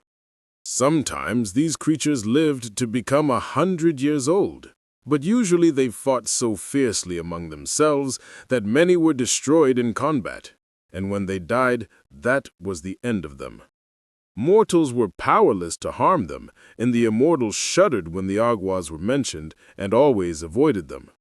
So they flourished for many years unopposed and accomplished much evil. I am glad to assure you that these vile creatures have long since perished and passed from earth. But in the days when Claus was making his first toys, they were a numerous and powerful tribe. One of the principal sports of the Awgwas was to inspire angry passions in the hearts of little children, so that they quarreled and fought with one another. They would tempt boys to eat of unripe fruit and then delight in the pain they suffered. They urged little girls to disobey their parents and then would laugh when the children were punished. I do not know what causes a child to be naughty in these days, but when the Awgwas were on Earth, naughty children were usually under their influence. Now, when Claus began to make children happy, he kept them out of the power of the Awgwas, for children possessing such lovely playthings as he gave them had no wish to obey the evil thoughts the Awgwas tried to thrust into their minds. Therefore, one year when the wicked tribe was to elect a new king, they chose an Awgwa who proposed to destroy Claus and take him away from the children. There are, as you know, fewer naughty children in the world since Claus came to the Laughing Valley and began to make his toys, said the new king as he squatted upon a rock and looked around at the scowling faces of his people. Why, Bessie Blithesome has not stamped her foot once this month, nor has Mary's brother slapped his sister's face or thrown the puppy into the rain barrel. Little Weekum took his bath last night without screaming or struggling, because his mother had promised he should take his toy cat to bed with him. Such a condition of affairs is awful for any Awgwa to think of, and the only way we can direct the naughty actions of children is to take this person Claus away from them. Good, good, cried the big Awgwas in a chorus, and they clapped their hands to applaud the speech of the king. But what shall we do with him? Asked one of the creatures. I have a plan, replied the wicked king, and what his plan was, you will soon discover. That night, Claus went to bed feeling very happy, for he had completed no less than 4 pretty toys during the day, and they were sure, he thought, to make 4 little children happy. But while he slept, the band of invisible Awgwas surrounded his bed, bound him with stout cords, and then flew away with him to the middle of a dark forest in far-off Ethop, where they laid him down and left him. When morning came, Claus found himself thousands of miles from any human being, a prisoner in the wild jungle of an unknown land. From the limb of a tree above his head swayed a huge python, one of those reptiles that are able to crush a man's bones in their coils. A few yards away crouched a savage panther, its glaring red eyes fixed full on the helpless Claus. One of those monstrous spotted spiders whose sting is death crept stealthily toward him over the matted leaves, which shriveled and turned black at its very touch. But Claus had been reared in Burzee and was not afraid. "Come to me, ye knooks of the forest," he cried, and gave the low, peculiar whistle that the knooks know. The panther, which was about to spring upon its victim, turned and slunk away. The python swung itself into the tree and disappeared among the leaves. The spider stopped short in its advance and hid beneath a rotting log. Claus had no time to notice them, for he was surrounded by a band of harsh-featured knooks, more crooked and deformed in appearance than any he had ever seen. "Who are you that call on us?" demanded one in a gruff voice. "The friend of your brothers in Burzee," answered Claus. "I have been brought here by my enemies, the Awgwas, and left to perish miserably. Yet now I implore your help to release me and to send me home again." "Have you the sign?" asked another. "Yes," said Claus. They cut his bonds, and with his free arms he made the secret sign of the knooks. Instantly they assisted him to stand upon his feet, and they brought him food and drink to strengthen him. "Our brothers of Burzee make queer friends," grumbled an ancient knook whose flowing beard was pure white. "But he who knows our secret sign and signal is entitled to our help, whoever he may be." Close your eyes, stranger, and we will conduct you to your home. Where shall we seek it? 'Tis in the Laughing Valley, answered Claus, shutting his eyes. There is but one Laughing Valley in the known world, so we cannot go astray, remarked the Knook. As he spoke, the sound of his voice seemed to die away, so Claus opened his eyes to see what caused the change. To his astonishment, he found himself seated on the bench by his own door, with the Laughing Valley spread out before him. That day he visited the wood nymphs and related his adventure to Queen Zerline and Necile. "The Awgwas have become your enemies," said the lovely queen thoughtfully. "So we must do all we can to protect you from their power." "It was cowardly to bind him while he slept," remarked Necile with indignation. "The evil ones are ever cowardly," answered Zerline. "But our friend's slumber shall not be disturbed again." The queen herself came to the dwelling of Claus that evening and placed her seal on every door and window to keep out the Awgwas. And under the seal of Queen Zerline was placed the seal of the fairies, and the seal of the ryls, and the seals of the knooks, that the charm might become more powerful. And Claus carried his toys to the children again, and made many more of the little ones happy. You may guess how angry the King Awgwa and his fierce band were when it was known to them that Claus had escaped from the Forest of Burzee. They raged madly for a whole week, and then held another meeting among the rocks. "It is useless to carry him where the knooks reign," said the king, "for he has their protection. So let us cast him into a cave of our own mountains, where he will surely perish." This was promptly agreed to, and the wicked band set out that night to seize Claus. But they found his dwelling guarded by the seals of the immortals, and were obliged to go away baffled and disappointed. "Never mind," said the king, "he does not sleep always." Next day, as Claus traveled to the village across the plain, where he intended to present a toy squirrel to a lame boy, he was suddenly set upon by the Awgwas, who seized him and carried him away to the mountains. There they thrust him within a deep cavern and rolled many huge rocks against the entrance to prevent his escape. Deprived thus of light and food, and with little air to breathe, our Claus was indeed in a pitiful plight. But he spoke the mystic words of the fairies, which always command their friendly aid, and they came to his rescue and transported him to the Laughing Valley in the twinkling of an eye. Thus, the Awgwas discovered they might not destroy one who had earned the friendship of the immortals. So the evil band sought other means of keeping Claus from bringing happiness to children and so making them obedient. Whenever Claus set out to carry his toys to the little ones, an Awgwa who had been set to watch his movements sprang upon him and snatched the toys from his grasp. And the children were no more disappointed than was Claus when he was obliged to return home disconsolate. Still he persevered, and made many toys for his little friends, and started with them for the villages. And always the Awgwas robbed him as soon as he had left the valley. They threw the stolen playthings into one of their lonely caverns, and quite a heap of toys accumulated before Claus became discouraged and gave up all attempts to leave the valley. Then children began coming to him, since they found he did not go to them. But the wicked Awgwas flew around them and caused their steps to stray and the paths to become crooked, so never a little one could find a way into the Laughing Valley. Lonely days now fell upon Claus, for he was denied the pleasure of bringing happiness to the children whom he had learned to love. Yet he bore up bravely, for he thought surely the time would come when the Awgwas would abandon their evil designs to injure him. He devoted all his hours to toy-making, and when one plaything had been completed, he stood it on a shelf he had built for that purpose.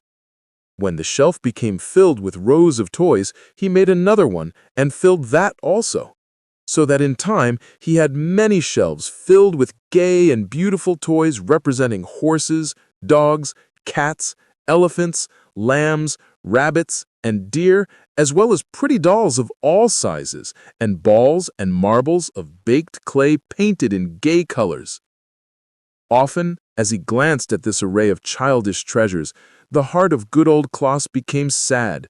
So greatly did he long to carry the toys to his children. And at last, because he could bear it no longer, he ventured to go to the great Awk, to whom he told the story of his persecution by the Awgwas and begged the master woodsman to assist him. Awk listened gravely to the recital of Claus, stroking his beard the while with the slow, graceful motion that betokened deep thought. He nodded approvingly when he told how the knooks and fairies had saved him from death, and frowned when he heard how the Awgwas had stolen the children's toys.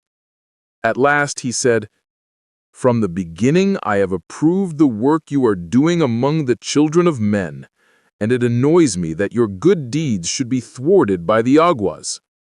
We immortals have no connection whatever with the evil creatures who have attacked you. Always have we avoided them, and they, in turn, have hitherto taken care not to cross our pathway. But in this matter, I find they have interfered with one of our friends, and I will ask them to abandon their persecutions, as you are under our protection." Claus thanked the master woodsman most gratefully and returned to his valley, while Awk, who never delayed carrying out his promises, at once traveled to the mountains of the Awgwas. There, standing on the bare rocks, he called on the king and his people to appear.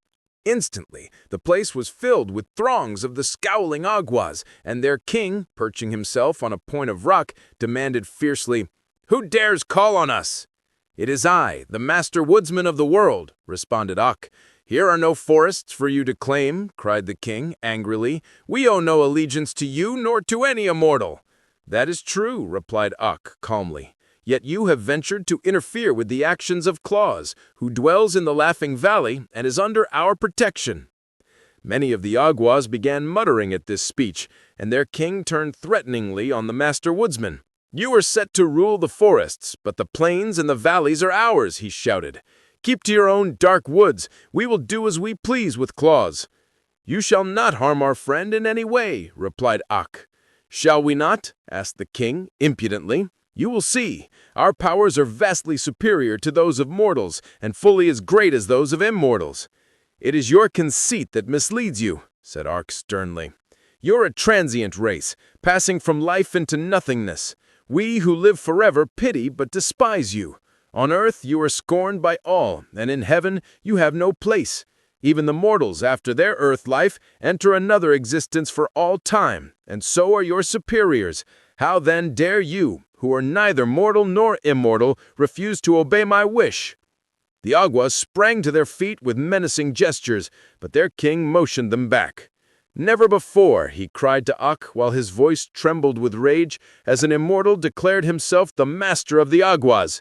Never shall an immortal venture to interfere with our actions again, for we will avenge your scornful words by killing your friend Claus within 3 days. Nor you, nor all the immortals can save him from our wrath. We defy your powers. Begone, master woodsman of the world. In the country of the Awgwas, you have no place."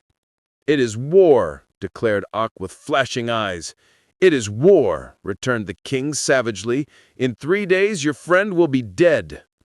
The master turned away and came to his Forest of Burzee, where he called a meeting of the immortals and told them of the defiance of the Awgwas and their purpose to kill Claus within 3 days. The little folk listened to him quietly. "What shall we do?" asked Awk. "These creatures are of no benefit to the world. We must destroy them," said the prince of the Knooks. "Their lives are devoted only to evil deeds," said the queen of the Ryls. "We must destroy them." "They have no conscience, and endeavor to make all mortals as bad as themselves," said the queen of the fairies. "We must destroy them." "They have defied the great Awk, and threatened the life of our adopted son," said beautiful Queen Zerline. "We must destroy them." The master woodsman smiled. "You speak well," he said. "These Awgwas we know to be a powerful race, and they will fight desperately. Yet the outcome is certain, for we who live can never die, even though conquered by our enemies, while every Awgwa who is struck down is one foe the less to oppose us. Prepare then for battle, and let us resolve to show no mercy to the wicked." Thus arose that terrible war between the immortals and the spirits of evil, which is sung of in fairyland to this very day. The King Awgwa and his band determined to carry out the threat to destroy Claus. They now hated him for two reasons. He made children happy and was a friend of the Master Woodsman. But after Ock's visit, they had reason to fear the opposition of the immortals, and they dreaded defeat. So the king sent swift messengers to all parts of the world to summon every evil creature to his aid. And on the third day after the declaration of war, a mighty army was at the command of the King Awgwa. There were 300 Asiatic dragons breathing fire that consumed everything it touched. These hated mankind and all good spirits. And there were the three-eyed giants of Tartary, a host in themselves, who liked nothing better than to fight. And next came the black demons from Patagonia, with great spreading wings like those of a bat that swept terror and misery through the world as they beat upon the air. And joined to these were the Goozle goblins, with long talons as sharp as swords with which they clawed the flesh from their foes. Finally, every mountain Awgwa in the world had come to participate in the great battle with the immortals. The King Awgwa looked around upon this vast army, and his heart beat high with wicked pride, for he believed he would surely triumph over his gentle enemies, who had never before been known to fight. But the Master Woodsman had not been idle. None of his people was used to warfare, yet now that they were called upon to face the hosts of evil, they willingly prepared for the fray. Ock had commanded them to assemble in the Laughing Valley, where Claus, ignorant of the terrible battle that was to be waged on his account, was quietly making his toys. Soon the entire valley, from hill to hill, was filled with the little immortals. The Master Woodsman stood first, bearing a gleaming axe that shone like burnished silver. Next came the ryls, armed with sharp thorns from bramble bushes. Then the knooks, bearing the spears they used when they were forced to prod their savage beasts into submission. The fairies, dressed in white gauze with rainbow-hued wings, bore golden wands, and the wood nymphs, in their uniforms of oak-leaf green, carried switches from ash trees as weapons. Loud laughed the Awgwa king when he beheld the size and the arms of his foes. To be sure, the mighty axe of the woodsman was to be dreaded, but the sweet-faced nymphs and pretty fairies, the gentle ryls and crooked knooks, were such harmless folk that he almost felt shame at having called such a terrible host to oppose them. "Since these fools dare fight," he said to the leader of the Tartary giants, "I will overwhelm them with our evil powers." To begin the battle, he poised a great stone in his left hand and cast it full against the sturdy form of the Master Woodsman, who turned it aside with his axe. Then rushed the three-eyed giants of Tartary upon the knooks, and the Goozle goblins upon the ryls, and the fire-breathing dragons upon the sweet fairies. Because the nymphs were Ark's own people, the band of Awgwas sought them out, thinking to overcome them with ease. But it is the law that, while evil, unopposed, may accomplish terrible deeds, the powers of good can never be overthrown when opposed to evil. Well had it been for the King Awgwa had he known the law. His ignorance cost him his existence, for one flash of the axe borne by the Master Woodsman of the world cleft the wicked king in twain and rid the earth of the vilest creature it contained. Greatly marveled the Tartary giants when the spears of the little knooks pierced their thick walls of flesh and sent them reeling to the ground with howls of agony. Woe came upon the sharp-taloned goblins when the thorns of the ryls reached their savage hearts and let their lifeblood sprinkle all the plain. And afterward, from every drop a thistle grew. The dragons paused astonished before the fairy wands, from whence rushed a power that caused their fiery breaths to flow back on themselves, so that they shriveled away and died. As for the Awgwas, they had scant time to realize how they were destroyed, for the ash switches of the nymphs bore a charm unknown to any Awgwa, and turned their foes into clods of earth at the slightest touch. When Ak leaned upon his gleaming axe and turned to look over the field of battle, he saw the few giants who were able to run disappearing over the distant hills on their return to Tattery. The goblins had perished, every one, as had the terrible dragons, while all that remained of the wicked Awgwas was a great number of earthen hillocks dotting the plain. And now the immortals melted from the valley like dew at sunrise to resume their duties in the forest, while Ak walked slowly and thoughtfully to the house of Claus and entered. "You have many toys ready for the children," said the woodsman, "and now you may carry them across the plain to the dwellings and the villages without fear." "Will not the Awgwas harm me?" asked Claus eagerly. "The Awgwas," said Ak, "have perished. Now I will gladly have done with wicked spirits and with fighting and bloodshed. It was not from choice that I told of the Awgwas and their allies, and of their great battle with the immortals. They were part of this history, and could not be avoided." 8. The first journey with the reindeer. Those were happy days for Claus when he carried his accumulation of toys to the children who had awaited them so long. During his imprisonment in the valley, he had been so industrious that all his shelves were filled with playthings, and after quickly supplying the little ones living nearby, he saw he must now extend his travels to wider fields.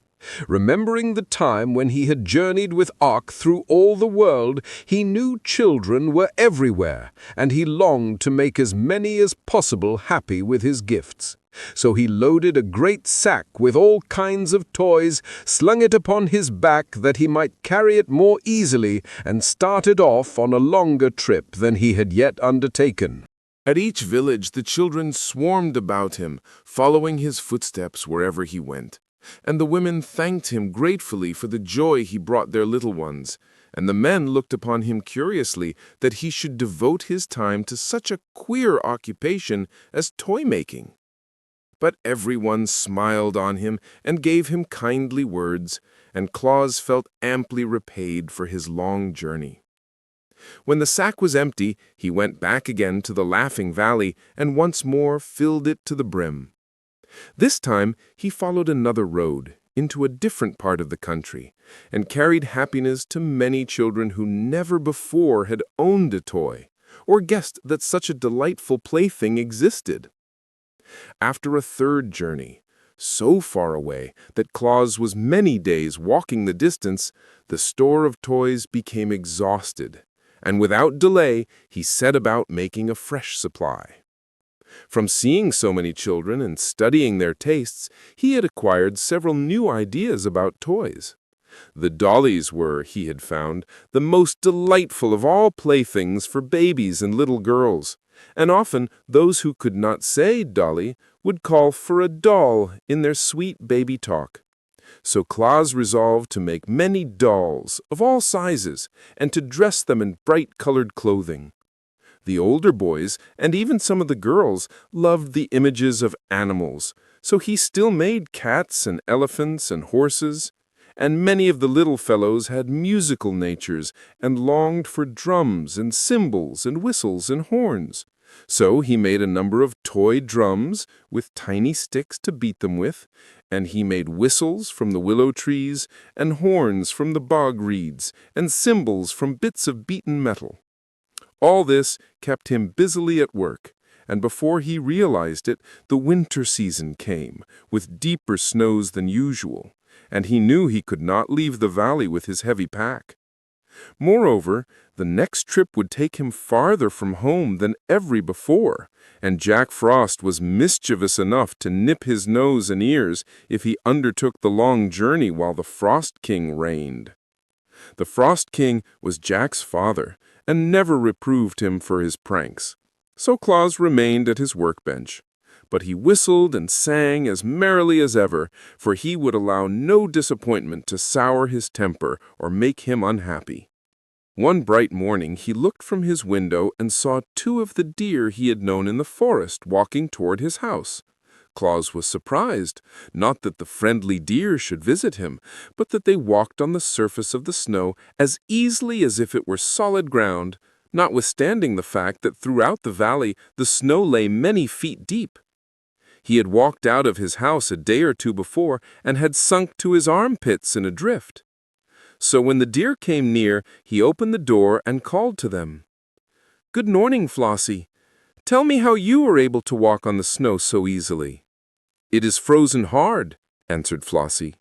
"The Frost King has breathed on it," said Glossie, coming up, "and the surface is now as solid as ice." "Perhaps," remarked Claus thoughtfully, "I might now carry my pack of toys to the children." "Is it a long journey?" asked Flossie. "Yes, it will take me many days, for the pack is heavy," answered Claus. "Then the snow would melt before you could get back," said the deer. "You must wait until spring, Claus." Claus sighed. "Had I your fleet feet," said he, "I could make the journey in a day." "But you have not," returned Glossie, looking at his own slender legs with pride. "Perhaps I could ride on your back," Claus ventured to remark after a pause. "Oh no, our backs are not strong enough to bear your weight," said Flossie decisively. "But if you had a sledge and could harness us to it, we might draw you easily, and your pack as well." "I'll make a sledge," exclaimed Claus. "Will you agree to draw me if I do?" "Well, we must first go and ask the Knooks, who are our guardians, for permission. But if they consent, and you can make a sledge and harness, we will gladly assist you." "Then go at once," cried Claus eagerly. "I am sure the friendly Knooks will give their consent, and by the time you are back, I shall be ready to harness you to my sledge." Flossie and Glossie, being deer of much intelligence, had long wished to see the great world, so they gladly ran over the frozen snow to ask the Knooks if they might carry Claus on his journey. Meantime, the toy-maker hurriedly began the construction of a sledge, using material from his woodpile. He made 2 long runners that turned upward at the front ends, and across these nailed short boards to make a platform. It was soon completed, but was as rude in appearance as it is possible for a sledge to be. The harness was more difficult to prepare, but Claus twisted strong cords together and knotted them so they would fit around the necks of the deer, in the shape of a collar. From these ran other cords to fasten the deer to the front of the sledge. Before the work was completed, Glossie and Flossie were back from the forest, having been granted permission by Will Knook to make the journey with Claus, provided they would to Burzee by daybreak the next morning. "That is not a very long time," said Flossie, "but we are swift and strong, and if we get started by this evening, we can travel many miles during the night." Claus decided to make the attempt, so he hurried on his preparations as fast as possible. After a time, he fastened the collars around the necks of his steeds and harnessed them to his rude sledge. Then he placed a stool on the little platform to serve as a seat and filled a sack with his prettiest toys. "How do you intend to guide us?" asked Glossie. "We have never been out of the forest before, except to visit your house, so we shall not know the way." Claus thought about that for a moment.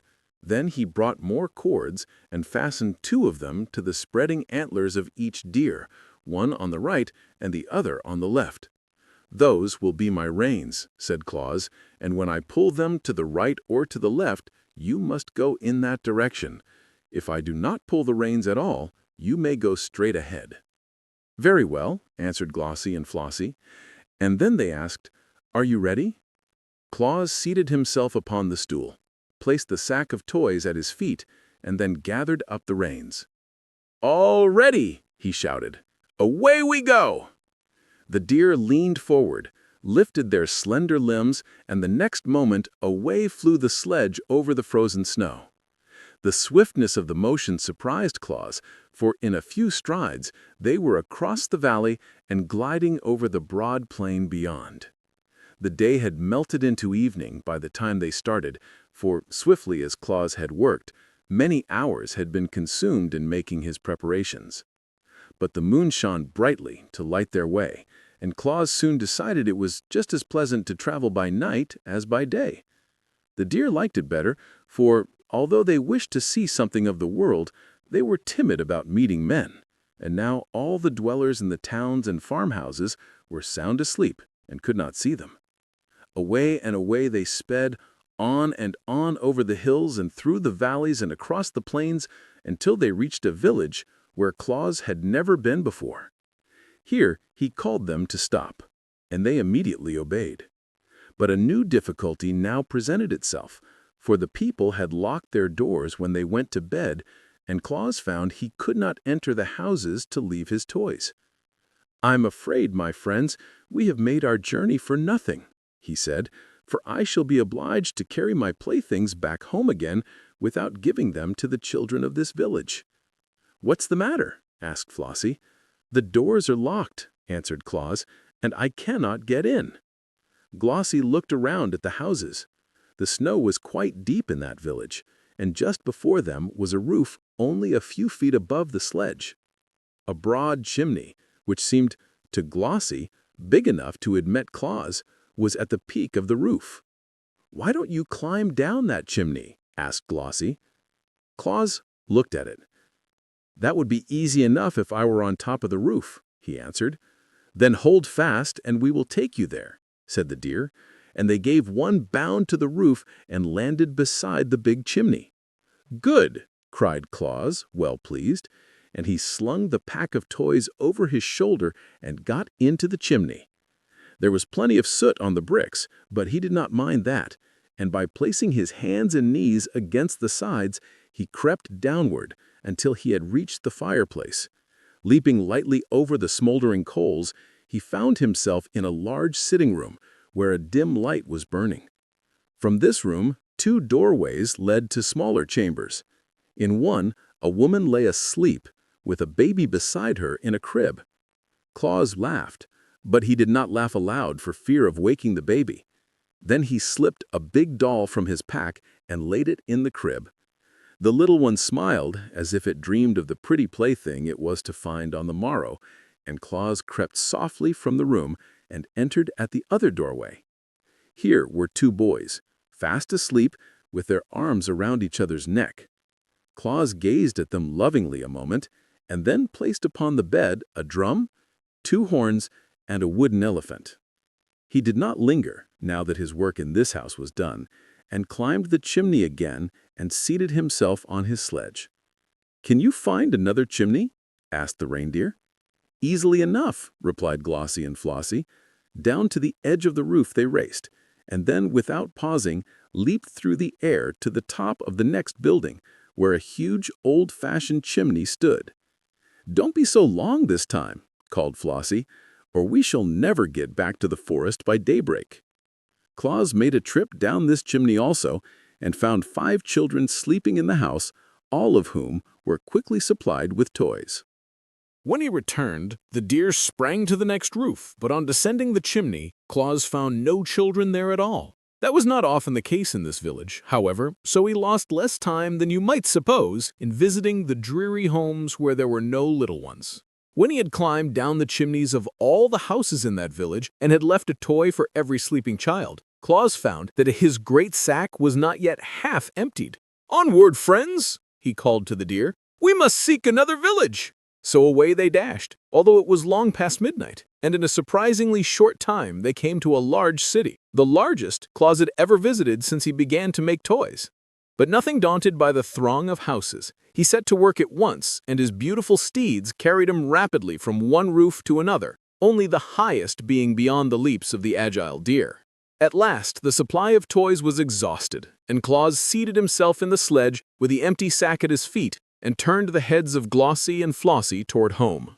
Presently, Flossie asked, "What is that gray streak in the sky?" "It is the coming dawn of day," answered Claus, surprised to find that it was so late. "Good gracious!" exclaimed Glossie. "Then we shall not be home by daybreak, and the Knooks will punish us and never let us come again." "We must race for the Laughing Valley and make our best speed," returned Flossie. "So hold fast, friend Claus." Claus held fast, and the next moment was flying so swiftly over the snow that he could not see the trees as they whirled past. Up hill and down dale, swift as an arrow shot from a bow, they dashed, and Claus shut his eyes to keep the wind out of them and left the deer to find their own way. It seemed to him they were plunging through space, but he was not at all afraid. The Knooks were severe masters and must be obeyed at all hazards, and the gray streak in the sky was growing brighter every moment. Finally, the sledge came to a sudden stop, and Claus, who was taken unawares, tumbled from his seat into a snowdrift. As he picked himself up, he heard the deer crying, "Quick, friend, quick! Cut away our harness!" He drew his knife and rapidly severed the cords, and then he wiped the moisture from his eyes and looked around him. The sledge had come to a stop in the Laughing Valley, only a few feet, he found, from his own door. In the east, the day was breaking, and turning to the edge of Burzee, he saw Glossie and Flossie just disappearing in the forest. 9. Santa Claus. Claus thought that none of the children would ever know where the toys came from which they found by their bedsides when they wakened the following morning. But kindly deeds are sure to bring fame, and fame has many wings to carry its tidings into far lands. So for miles and miles in every direction, people were talking of Claus and his wonderful gifts to children. The sweet generousness of his work caused a few selfish folk to sneer, but even these were forced to admit their respect for a man so gentle-natured that he loved to devote his life to pleasing the helpless little ones of his race. Therefore, the inhabitants of every city and village had been eagerly watching the coming of Claus, and remarkable stories of his beautiful playthings were told the children to keep them patient and contented. When, on the morning following the first trip of Claus with his deer, the little ones came running to their parents with the pretty toys they had found by their bedsides when they wakened the following morning, and asked from whence they came, there was but one reply to the question. "The good Claus must have been here, my darlings, for his are the only toys in all the world." "But how did he get in?" asked the children. At this the fathers shook their heads, being themselves unable to understand how Claus had gained admittance to their homes. But the mothers, watching the glad faces of their dear ones, whispered that the good Claus was no mortal man, but assuredly a saint, and they piously blessed his name for the happiness he had bestowed upon their children. "A saint," said one, with bowed head, "has no need to unlock doors if it pleases him to enter our homes." And afterward, when a child was naughty or disobedient, its mother would say, "You must pray to the good Santa Claus for forgiveness. He does not like naughty children, and unless you repent, he will bring you no more pretty toys." But Santa Claus himself would not have approved this speech. He brought toys to the children because they were little and helpless, and because he loved them. He knew that the best of children were sometimes naughty, and that the naughty ones were often good. It is the way with children the world over, and he would not have changed their natures had he possessed the power to do so. And that is how our Claus became Santa Claus. It is possible for any man by good deeds to enshrine himself as a saint in the hearts of the people. Christmas Eve. The day that broke as Claus returned from his night ride with Glossie and Flossie brought to him a new trouble. Will Knook, the chief guardian of the deer, came to him, surly and ill-tempered, to complain that he had kept Glossie and Flossie beyond daybreak in opposition to his orders. "Yet it could not have been very long after daybreak," said Claus. "It was 1 minute after," answered Will Knook, "and that is as bad as 1 hour. I shall set the stinging gnats on Glossie and Flossie, and they will thus suffer terribly for their disobedience." "Don't do that," begged Claus. "It was my fault." But Will Knook would listen to no excuses, and went away grumbling and growling in his ill-natured way. For this reason, Claus entered the forest to consult Necile about rescuing the good deer from punishment.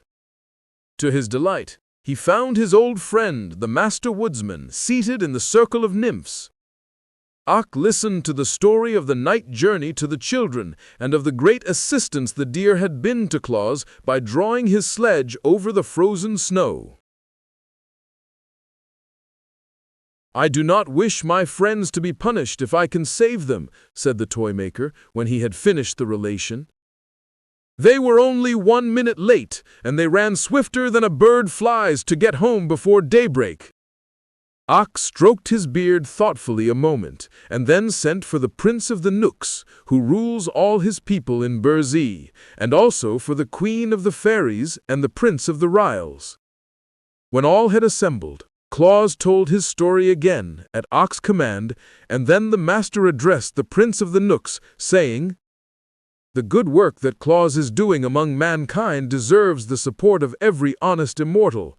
Already he is called a saint in some of the towns, and before long the name of Santa Claus will be lovingly known in every home that is blessed with children.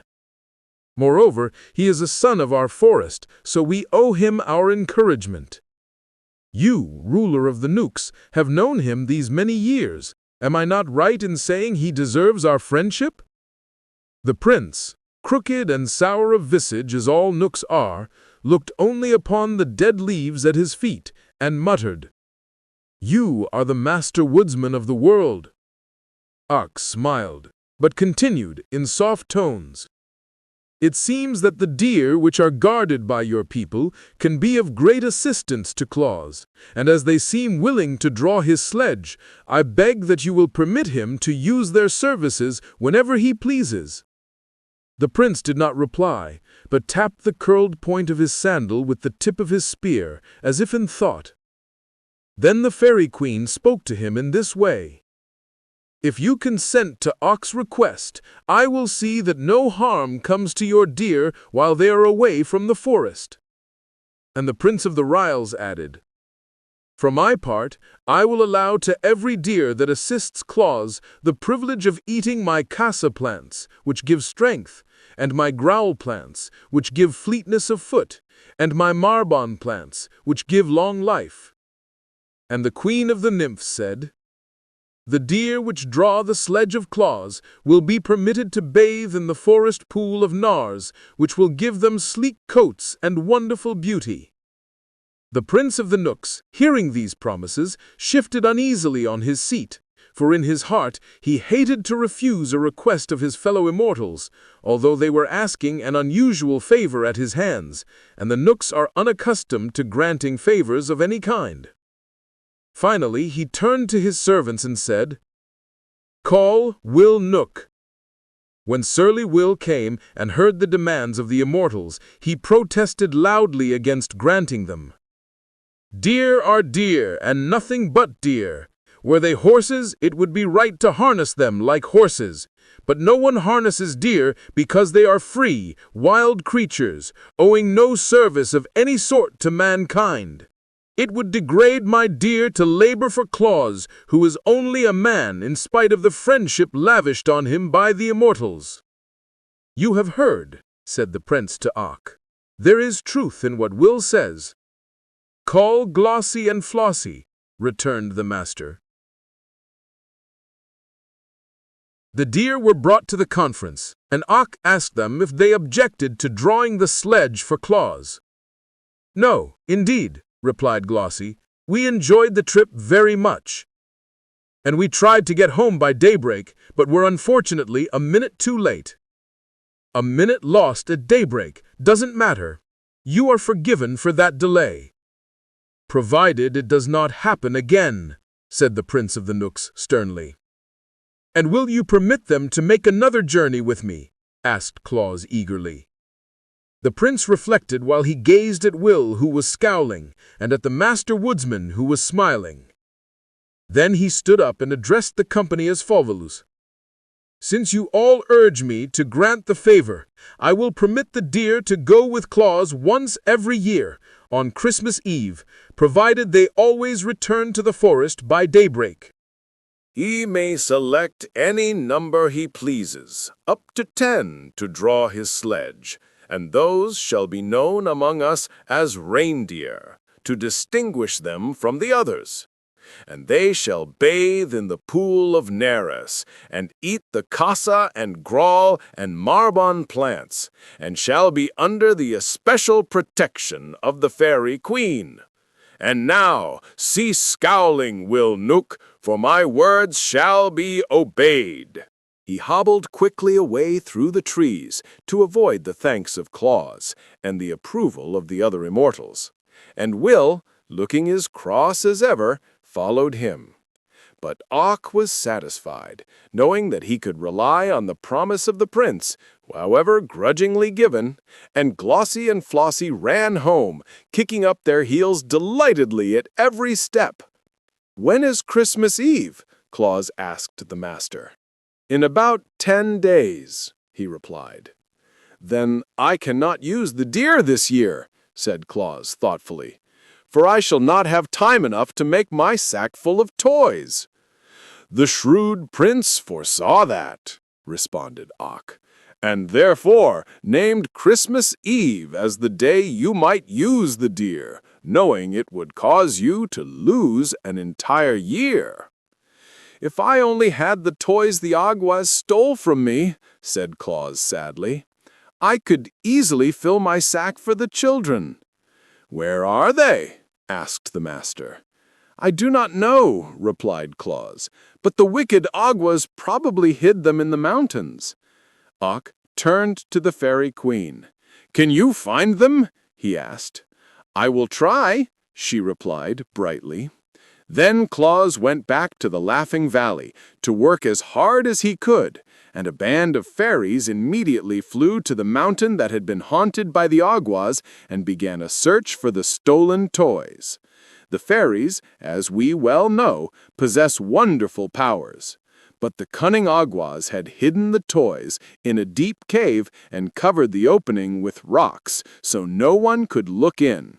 Therefore, all search for the missing playthings proved in vain for several days, and Claus, who sat at home waiting for news from the fairies, almost despaired of getting the toys before Christmas Eve. He worked hard every moment, but it took considerable time to carve out and to shape each toy and to paint it properly, so that on the morning before Christmas Eve, only half of one small shelf above the window was filled with playthings ready for the children. But on this morning, the fairies who were searching in the mountains had a new thought. They joined hands and moved in a straight line through the rocks that formed the mountain, beginning at the topmost peak and working downward, so that no spot could be missed by their bright eyes. And at last they discovered the cave where the toys had been heaped up by the wicked Awgwas. It did not take them long to burst open the mouth of the cave, and then each one seized as many toys as he could carry, and they all flew to Claus and laid the treasure before him.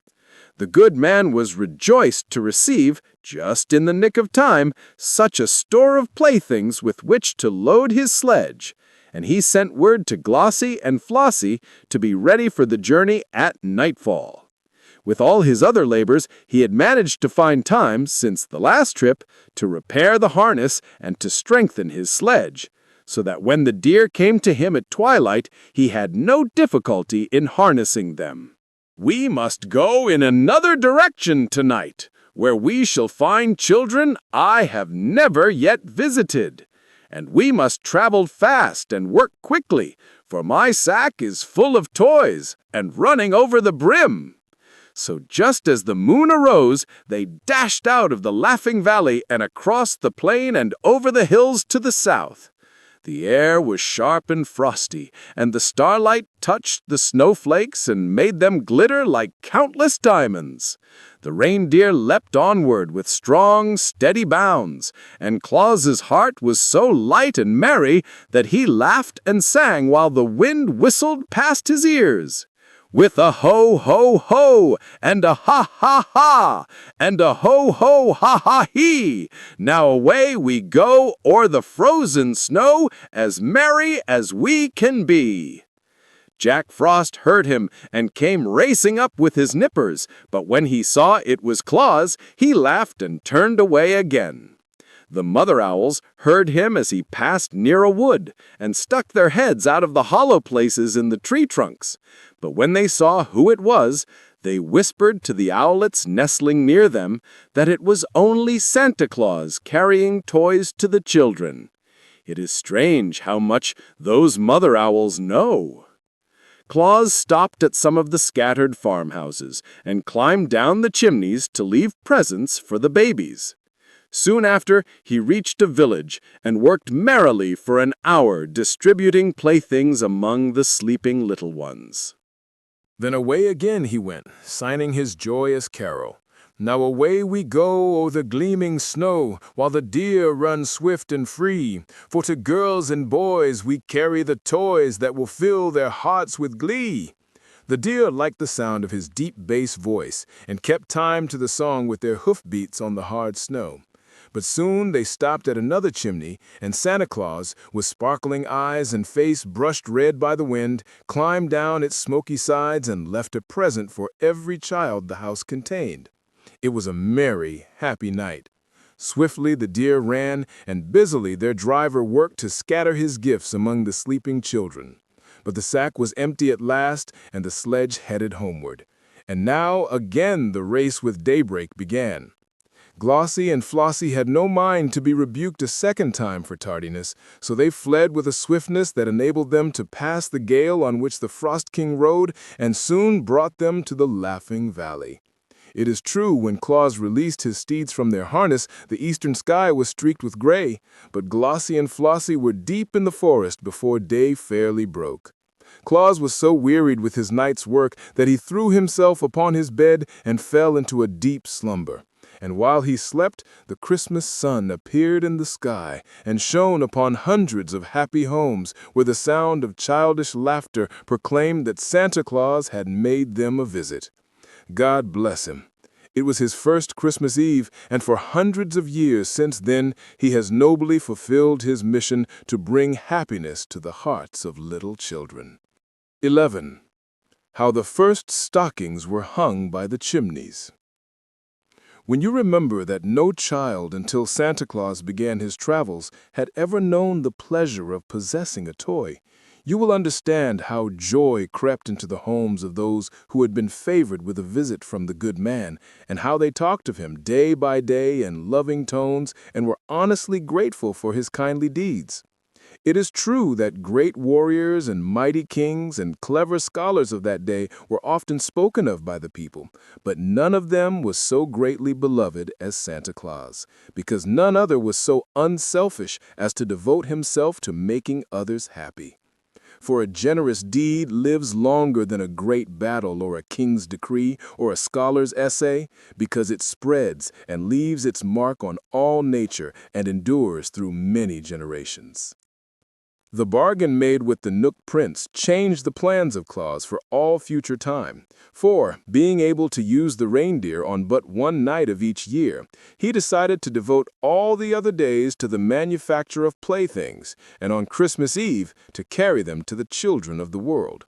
But a year's work would, he knew, result in a vast accumulation of toys. So he resolved to build a new sledge that would be larger and stronger and better fitted for swift travel than the old and clumsy one. His first act was to visit the Gnome King, with whom he made a bargain to exchange 3 drums, a trumpet, and 2 dolls for a pair of fine steel runners curled beautifully at the ends. For the Gnome King had children of his own, who, living in the hollows under the earth, in mines and caverns, needed something to amuse them.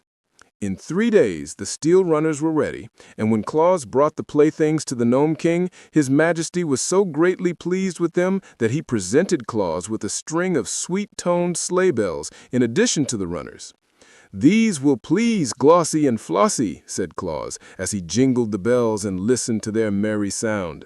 "But I should have 2 strings of bells, one for each deer." "Bring me another trumpet and a toy cat," replied the king, "and you should have a second string of bells like the first." "It is a bargain," cried Claus, and he went home again for the toys. The new sledge was carefully built, the Knooks bringing plenty of strong but thin boards to use in its construction. Claus made a high, rounding dashboard to keep off the snow cast behind by the fleet hoofs of the deer, and he made high sides to the platform so that many toys could be carried. And finally, he mounted the sledge on the slender steel runners made by the Gnome King. It was certainly a handsome sledge, and big and roomy. Claus painted it in bright colors, although no one was likely to see it during his midnight journeys. And when all was finished, he sent for Glossie and Flossie to come and look at it. The deer admired the sledge, but gravely declared it was too big and heavy for them to draw. We might pull it over the snow, to be sure, but we would not pull it fast enough to enable us to visit the faraway cities and villages and return to the forest by daybreak. Then I must add 2 more deer to my team, declared Claus after a moment's thought. The Nook Prince allowed you as many as 10. Why not use them all? Asked Flossie. Then we could speed like the lightning and leap to the highest roofs with ease. A team of 10 reindeer? Cried Claus delightedly. That will be splendid. Please return to the forest at once and select 8 other deer as like yourselves as possible. And you must all eat of the casa plant to become strong, and of the growl plant to become fleet of foot, and of the marban plant that you may live long to accompany me on my journeys. Likewise, it will be well for you to bathe in the pool of Nares, which the lovely Queen Zerline declares will render you rarely beautiful. Should you perform these duties faithfully, there is no doubt that on next Christmas Eve, my 10 reindeer will be the most powerful and beautiful steeds the world has ever seen. So Glossie and Flossie went to the forest to choose their mates, and Claus began to consider the question of a harness for them all. In the end, he called upon Peter Nook for assistance, for Peter's heart is as kind as his body is crooked, and he is remarkably shrewd as well. And Peter agreed to furnish strips of tough leather for the harness.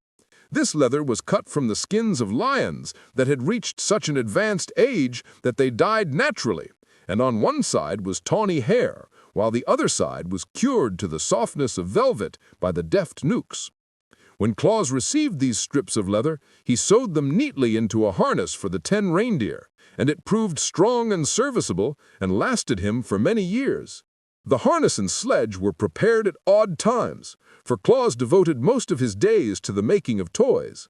These were now much better than the first ones had been, for the immortals often came to his house to watch him work and to offer suggestions. It was Necile's idea to make some of the dolls say Papa and Mama. It was a thought of the Knooks to put a squeak inside the lambs so that when a child squeezed them, they would say Bah! And the fairy queen advised Claus to put whistles in the birds so they could be made to sing, and wheels on the horses so children could draw them around. Many animals perished in the forest from one cause or another, and their fur was brought to Claus that he might cover with it the small images of beasts he made for playthings. A merry ryl suggested that Claus make a donkey with a nodding head, which he did, and afterward found that it amused the little ones immensely. And so the toys grew in beauty and attractiveness every day, until they were the wonder of even the immortals. When another Christmas Eve drew near, there was a monster load of beautiful gifts for the children, ready to be loaded upon the big sledge. Claus filled 3 sacks to the brim and tucked every corner of the sledge box full of toys besides. Then, at twilight, the 10 reindeer appeared, and Flossie introduced them all to Claus. They were Racer and Pacer, reckless and speckless, fearless and peerless, and ready and steady, who, with Glossie and Flossie, made up the 10 who have traversed the world these hundreds of years with their generous master. They were all exceedingly beautiful, with slender limbs, spreading antlers, velvety dark eyes, and smooth coats of fawn color spotted with white. Claus loved them at once, and has loved them ever since, for they are loyal friends and have rendered him priceless service. The new harness fitted them nicely, and soon they were all fastened to the sledge by 2s, with Glossie and Flossie in the lead. These wore the strings of sleigh bells, and were so delighted with the music they made that they kept prancing up and down to make the bells ring.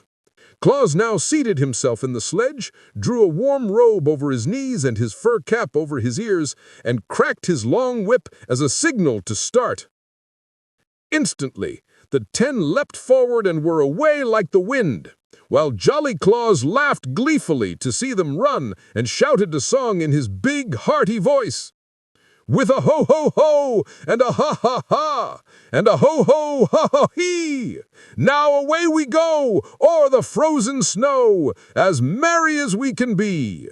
There are many joys in our load of toys, as many a child will know. We'll scatter them wide on our wild night ride, o'er the crisp and sparkling snow.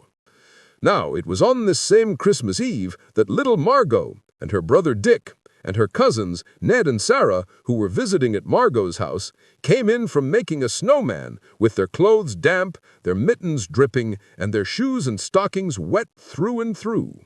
They were not scolded, for Margot's mother knew the snow was melting, but they were sent early to bed that their clothes might be hung over chairs to dry. The shoes were placed on the red tiles of the hearth, where the heat from the hot embers would strike them, and the stockings were carefully hung in a row by the chimney, directly over the fireplace. That was the reason Santa Claus noticed them when he came down the chimney that night, and all the household were fast asleep. He was in a tremendous hurry, and seeing the stockings all belonged to children, he quickly stuffed his toys into them and dashed up the chimney again, appearing on the roof so suddenly that the reindeer were astonished at his agility. I wish they would all hang up their stockings, he thought, as he drove to the next chimney. It would save me a lot of time, and I could then visit more children before daybreak.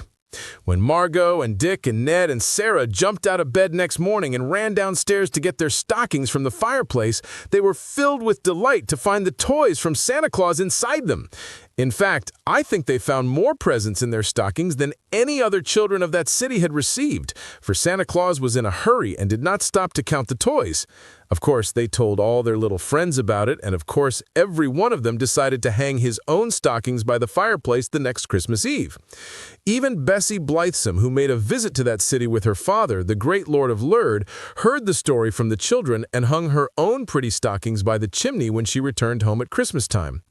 On his next trip, Santa Claus found so many stockings hung up in anticipation of his visit that he could fill them in a jiffy and be away again in half the time required to hunt the children up and place the toys by their bedsides.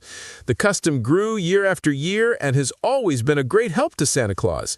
And with so many children to visit, he surely needs all the help we are able to give him. You can imagine the wonder and joy of those little ones, who had never in their lives known a real pleasure before, when they saw the tree, sparkling with lights that shone brilliant in the gray dawn and hung with toys enough to make them happy for years to come.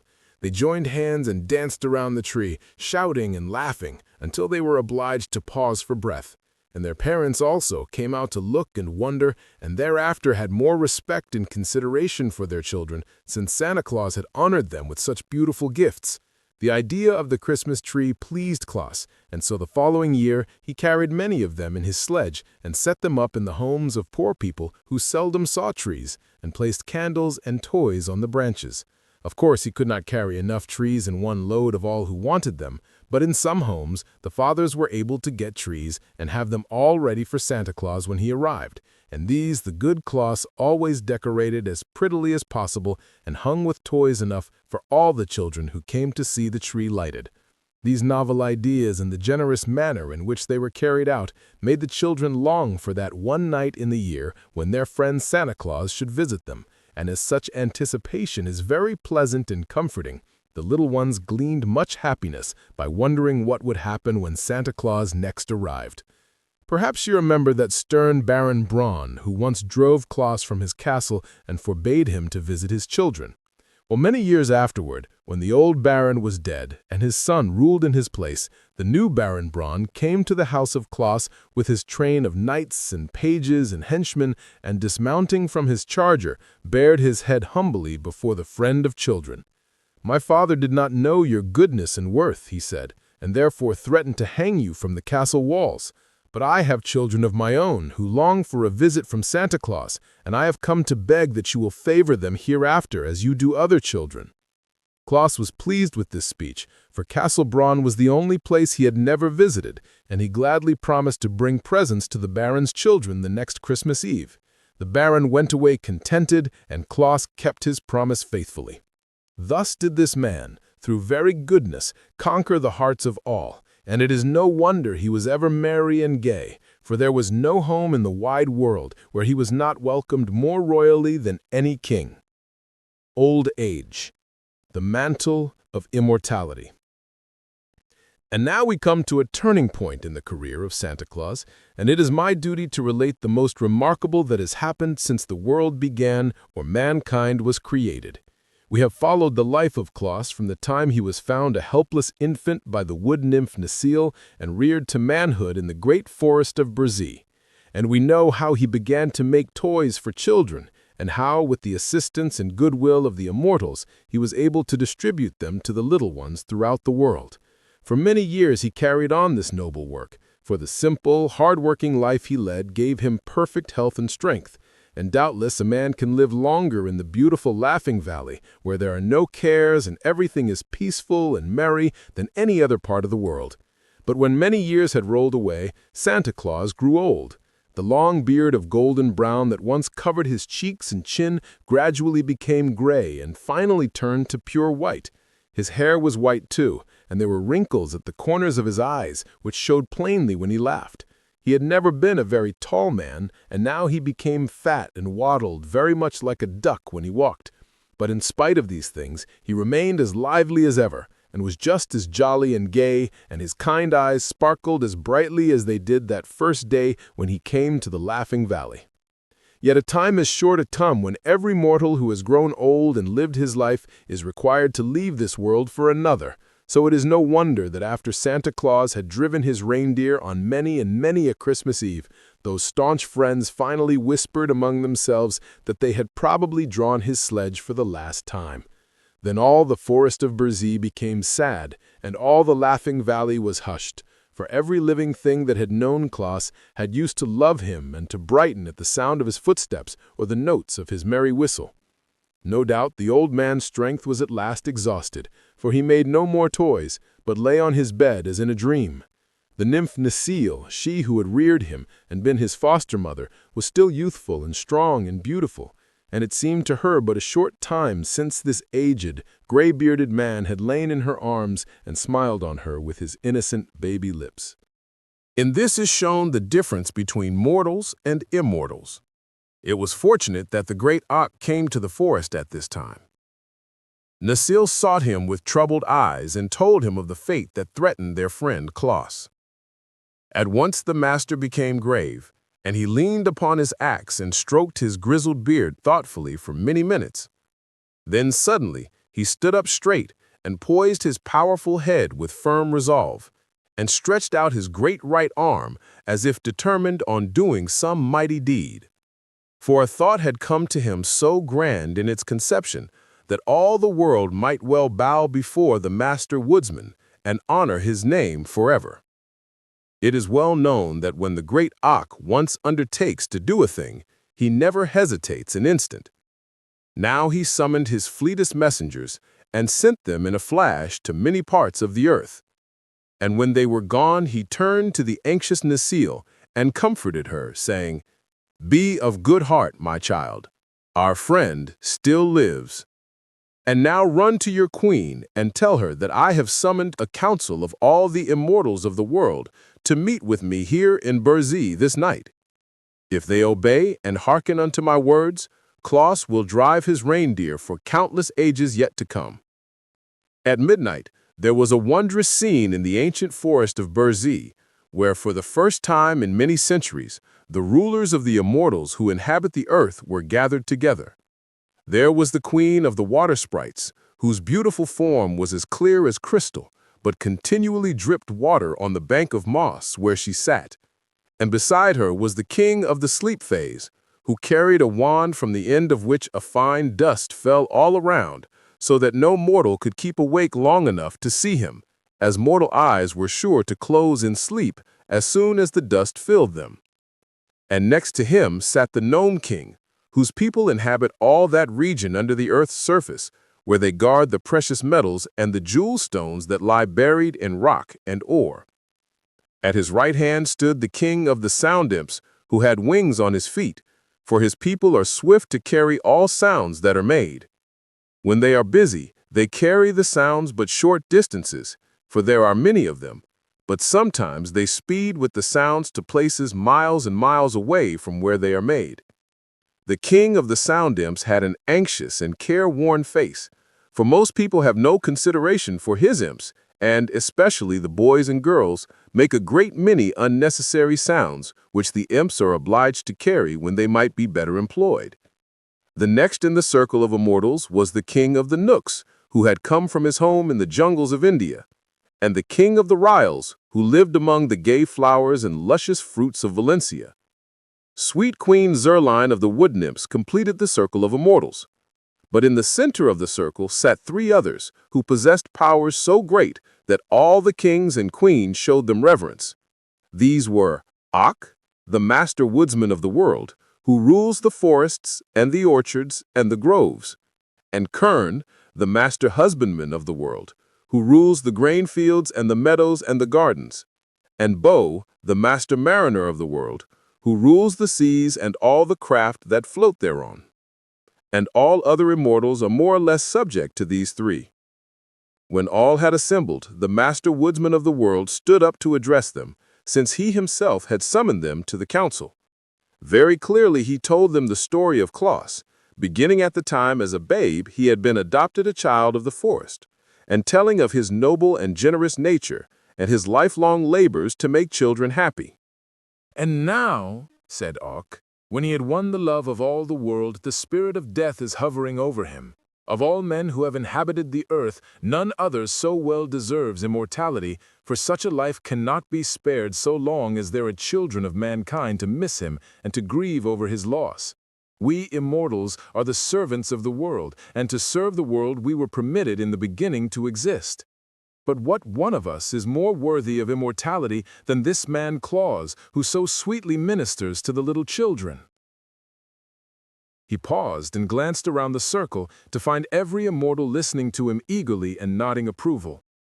Finally, the king of the wind demons, who had been whistling softly to himself, cried out, "What is your desire, O Ak?"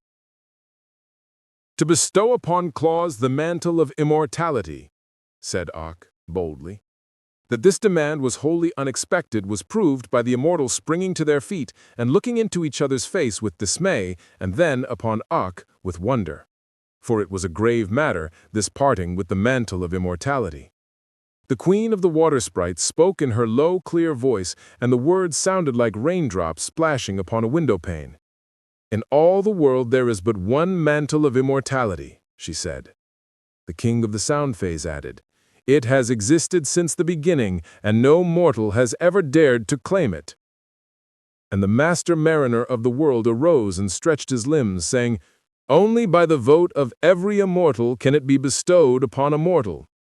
"I know all this," answered Ak, quietly. "But the mantle exists, and if it was created, as you say, in the beginning, it was because the Supreme Master knew that someday it would be required. Until now, no mortal has deserved it, but who among you dares deny that the good Claus deserves it? Will you not all vote to bestow it upon him?" They were silent, still looking upon one another questioningly. "Of what use is the mantle of immortality unless it is worn?" demanded Ak. "What will it profit any one of us to allow it to remain in its lonely shrine for all time to come?" "Enough!" cried the Gnome King abruptly. "We will vote on the matter, yes or no. For my part, I say yes." "And I," said the Fairy Queen promptly, and Ak rewarded her with a smile. "My people in Burzee tell me they have learned to love him, therefore I vote to give Claus the mantle," said the king of the ryls. "He is already a comrade of the Knooks," announced the ancient king of that band. "Let him have it, let him have it," sighed the king of the wind demons. "Why not?" asked the king of the sleep phase. "He never disturbs the slumbers my people allow humanity. Let the good Claus be immortal." "I do not object," said the king of the sound imps. "Nor I," murmured the queen of the water sprites. "If Claus does not receive the mantle, it is clear none other can ever claim it," remarked the king of the light elves. "So let us have done with the thing for all time." "The wood nymphs were first to adopt him," said Queen Zerline. "Of course I shall vote to make him immortal." Ak now turned to the master husbandman of the world, who held up his right arm and said, "Yes." And the master mariner of the world did likewise, after which Ak, with sparkling eyes and smiling face, cried out, I thank you, fellow immortals, for all have voted yes, and so to our dear Claus shall fall the one mantle of immortality that it is in our power to bestow. Let us fetch it at once, said the Fay King. I'm in a hurry. They bowed assent, and instantly the forest glade was deserted. But in a place midway between the earth and the sky was suspended a gleaming crypt of gold and platinum, aglow with soft lights shed from the facets of countless gems. Within a high dome hung the precious mantle of immortality, and each immortal placed a hand on the hem of the splendid robe and said, as with one voice, "We bestow this mantle of immortality upon Claus, who is called the patron saint of children." At this, the mantle came away from its lofty crypt, and they carried it to the house in the Laughing Valley. The spirit of death was crouching very near to the bedside of Claus, and as the immortals approached, she sprang up and motioned them back with an angry gesture, but when her eyes fell upon the mantle they bore, she shrank away with a low moan of disappointment and quitted that house forever. Softly and silently, the immortal band dropped upon Claus the precious mantle of immortality, and it closed about him and sank into the outlines of his being and disappeared from view. It became a part of his being, and neither mortal nor immortal might ever take it from him.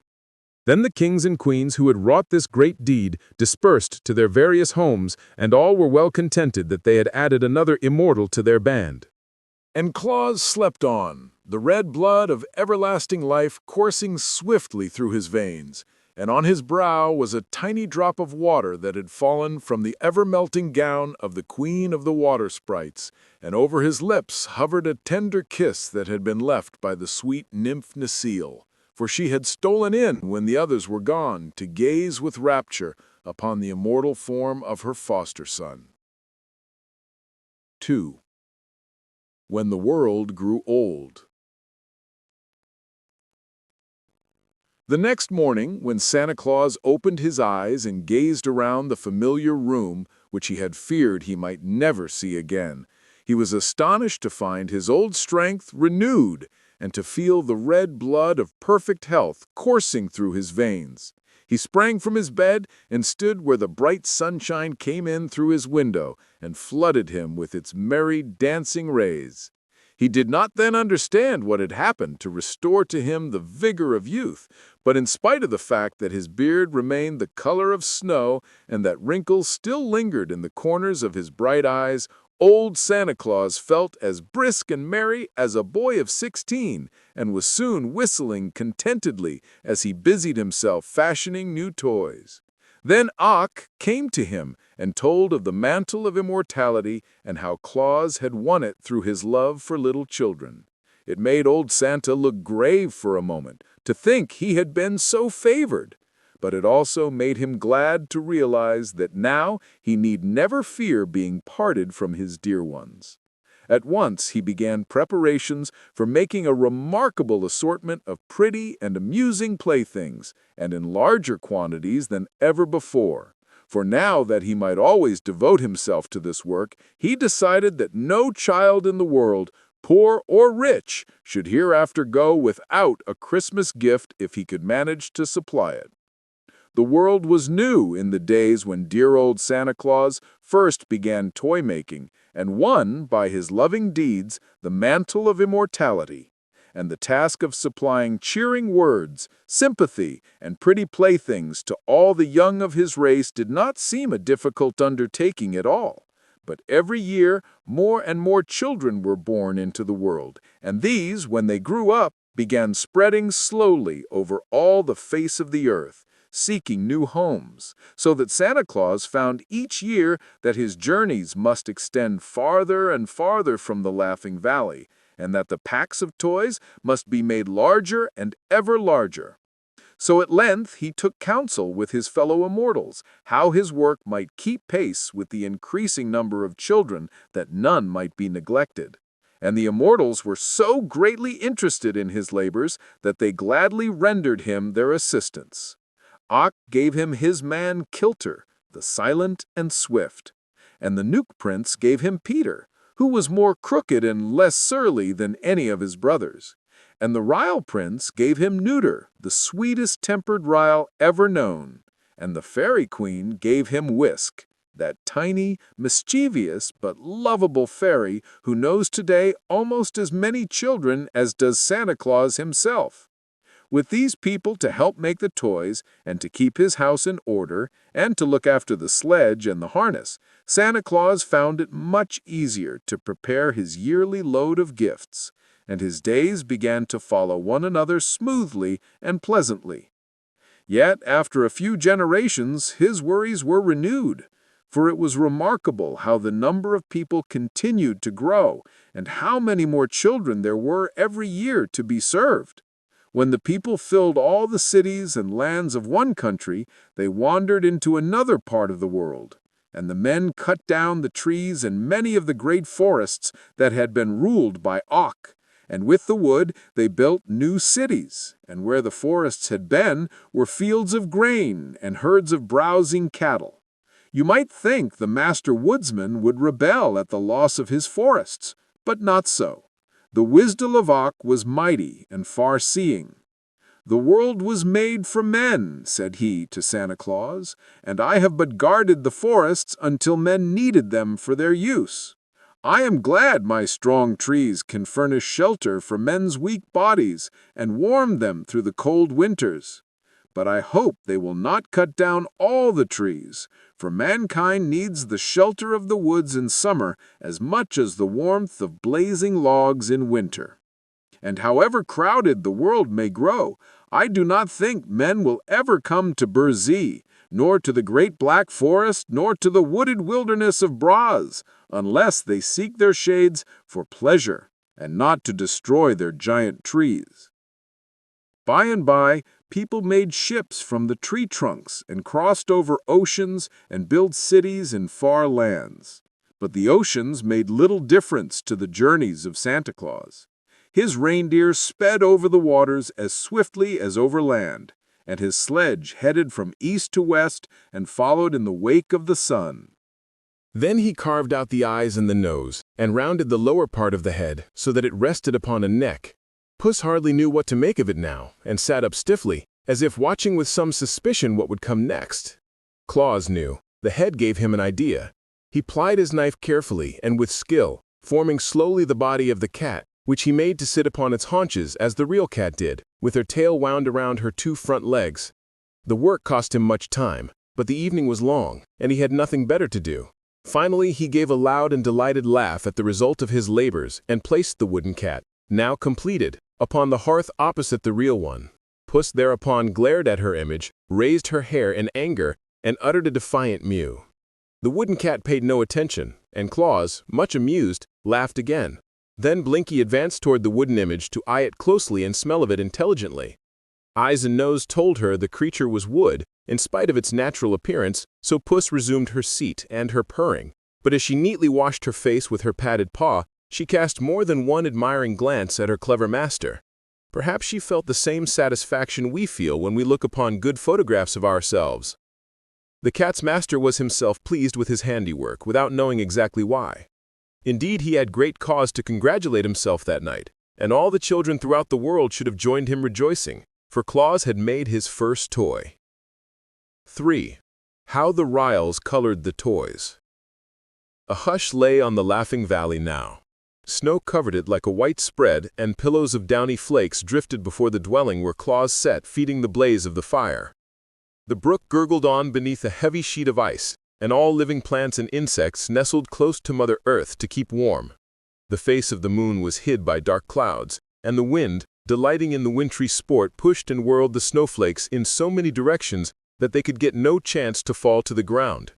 Claus heard the wind whistling and shrieking in its play, and thanked the good Knooks again for his comfortable shelter. Blinky washed her face lazily and stared at the coals with a look of perfect content. The toy cat sat opposite the real one and gazed straight ahead, as toy cats should. Suddenly, Claus heard a noise that sounded different from the voice of the wind. It was more like a wail of suffering and despair. He stood up and listened, but the wind, growing boisterous, shook the door and rattled the windows to distract his attention. He waited until the wind was tired, and then, still listening, he heard once more the shrill cry of distress. Quickly he drew on his coat, pulled his cap over his eyes, and opened the door. The wind dashed in and scattered the embers over the hearth, at the same time blowing Blinky's fur so furiously that she crept under the table to escape. Then the door was closed, and Claus was outside, peering anxiously into the darkness. The wind laughed and scolded and tried to push him over, but he stood firm. The helpless flakes stumbled against his eyes and dimmed his sight, but he rubbed them away and looked again. Snow was everywhere, white and glittering. It covered the earth and filled the air. The cry was not repeated. Claus turned to go back into the house, but the wind caught him unawares and he stumbled and fell across a snowdrift. His hand plunged into the drift and touched something that was not snow. This he seized, and pulling it gently toward him, found it to be a child. The next moment he had lifted it in his arms and carried it into the house. The wind followed him through the door, but Claus shut it out quickly. He laid the rescued child on the hearth, and brushing away the snow, he discovered it to be Weekum, a little boy who lived in a house beyond the valley. Claus wrapped a warm blanket around the little one and rubbed the frost from his limbs. Before long, the child opened his eyes and, seeing where he was, smiled happily. Then Claus warmed milk and fed it to the boy slowly, while the cat looked on with sober curiosity. Finally, the little one curled up in his friend's arms and sighed and fell asleep, and Claus, filled with gladness that he had found the wanderer, held him closely while he slumbered. The wind, finding no more mischief to do, climbed the hill and swept on toward the north. This gave the weary snowflakes time to settle down to earth, and the valley became still again. The boy, having slept well in the arms of his friend, opened his eyes and sat up. Then, as a child will, he looked around the room and saw all that it contained. "Your cat is a nice cat, Claus," he said at last. "Let me hold it." But Puss objected and ran away. "The other cat won't run, Claus," continued the boy. "Let me hold that one." Claus placed the toy in his arms, and the boy held it lovingly and kissed the tip of its wooden ear. "Why, walls of brick and wood and plaster are nothing to fairies. I can easily pass through them whenever I wish, and so can Peter and Neuter and Kilter. Is it not so, comrades?" "I often pass through the walls when I gather up the letters," said Kilter. And that was a long speech for him, and so surprised Peter and Neuter that their big round eyes nearly popped out of their heads. "Therefore," continued the fairy, "you may as well take us with you on your next journey. And when we come to one of those houses with stoves instead of fireplaces, we will distribute the toys to the children without the need of using a chimney." "That seems to me a good plan," replied Santa Claus, well pleased at having solved the problem. "We will try it next year." That was how the fairy, the pixie, the knook, and the ryl all rode in the sledge with their master the following Christmas Eve, and they had no trouble at all in entering the new-fashioned houses and leaving toys for the children that lived in them, and their deft services not only relieved Santa Claus of much labor, but enabled him to complete his own work more quickly than usual, so that the merry party found themselves at home with an empty sledge a full hour before daybreak. The only drawback to the journey was that the mischievous Whisk persisted in tickling the reindeer with a long feather to see them jump, and Santa Claus found it necessary to watch him every minute and to tweak his long ears once or twice to make him behave himself. But, taken all together, the trip was a great success, and to this day the four little folk always accompany Santa Claus on his yearly ride and help him in the distribution of his gifts.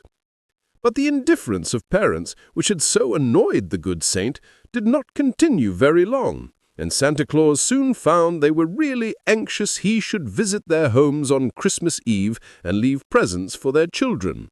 So, to lighten his task, which was fast becoming very difficult indeed, old Santa decided to ask the parents to assist him.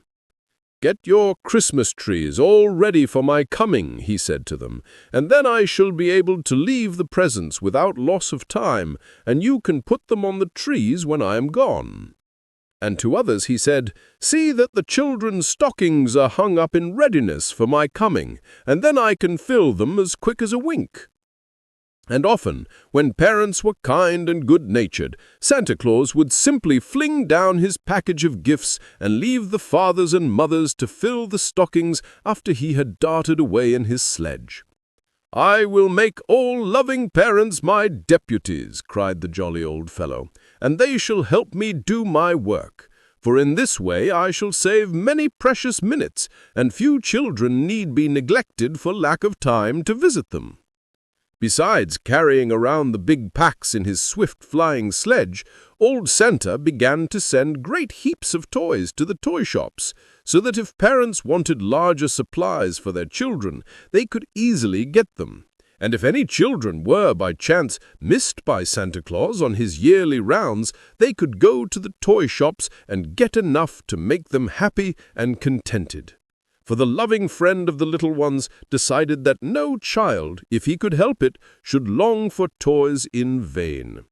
And the toy shops also proved convenient whenever a child fell ill and needed a new toy to amuse it. And sometimes, on birthdays, the fathers and mothers go to the toy shops and get pretty gifts for their children in honor of the happy event. Perhaps you will now understand how, in spite of the bigness of the world, Santa Claus is able to supply all the children with beautiful gifts. To be sure, the old gentleman is rarely seen in these days, but it is not because he tries to keep out of sight, I assure you. Santa Claus is the same loving friend of children that in the old days used to play and romp with them by the hour. And I know he would love to do the same now, if he had the time. But, you see, he is so busy all the year making toys, and so hurried on that one night when he visits our homes with his packs, that he comes and goes among us like a flash, and it is almost impossible to catch a glimpse of him. And although there are millions and millions more children in the world than there used to be, Santa Claus has never been known to complain of their increasing numbers. "The more the merrier," he cries with his jolly laugh. And the only difference to him is the fact that his little workmen have to make their busy fingers fly faster every year to satisfy the demands of so many little ones. "In all this world there is nothing so beautiful as a happy child," says good old Santa Claus. And if he had his way, the children would all be beautiful, for all would be happy.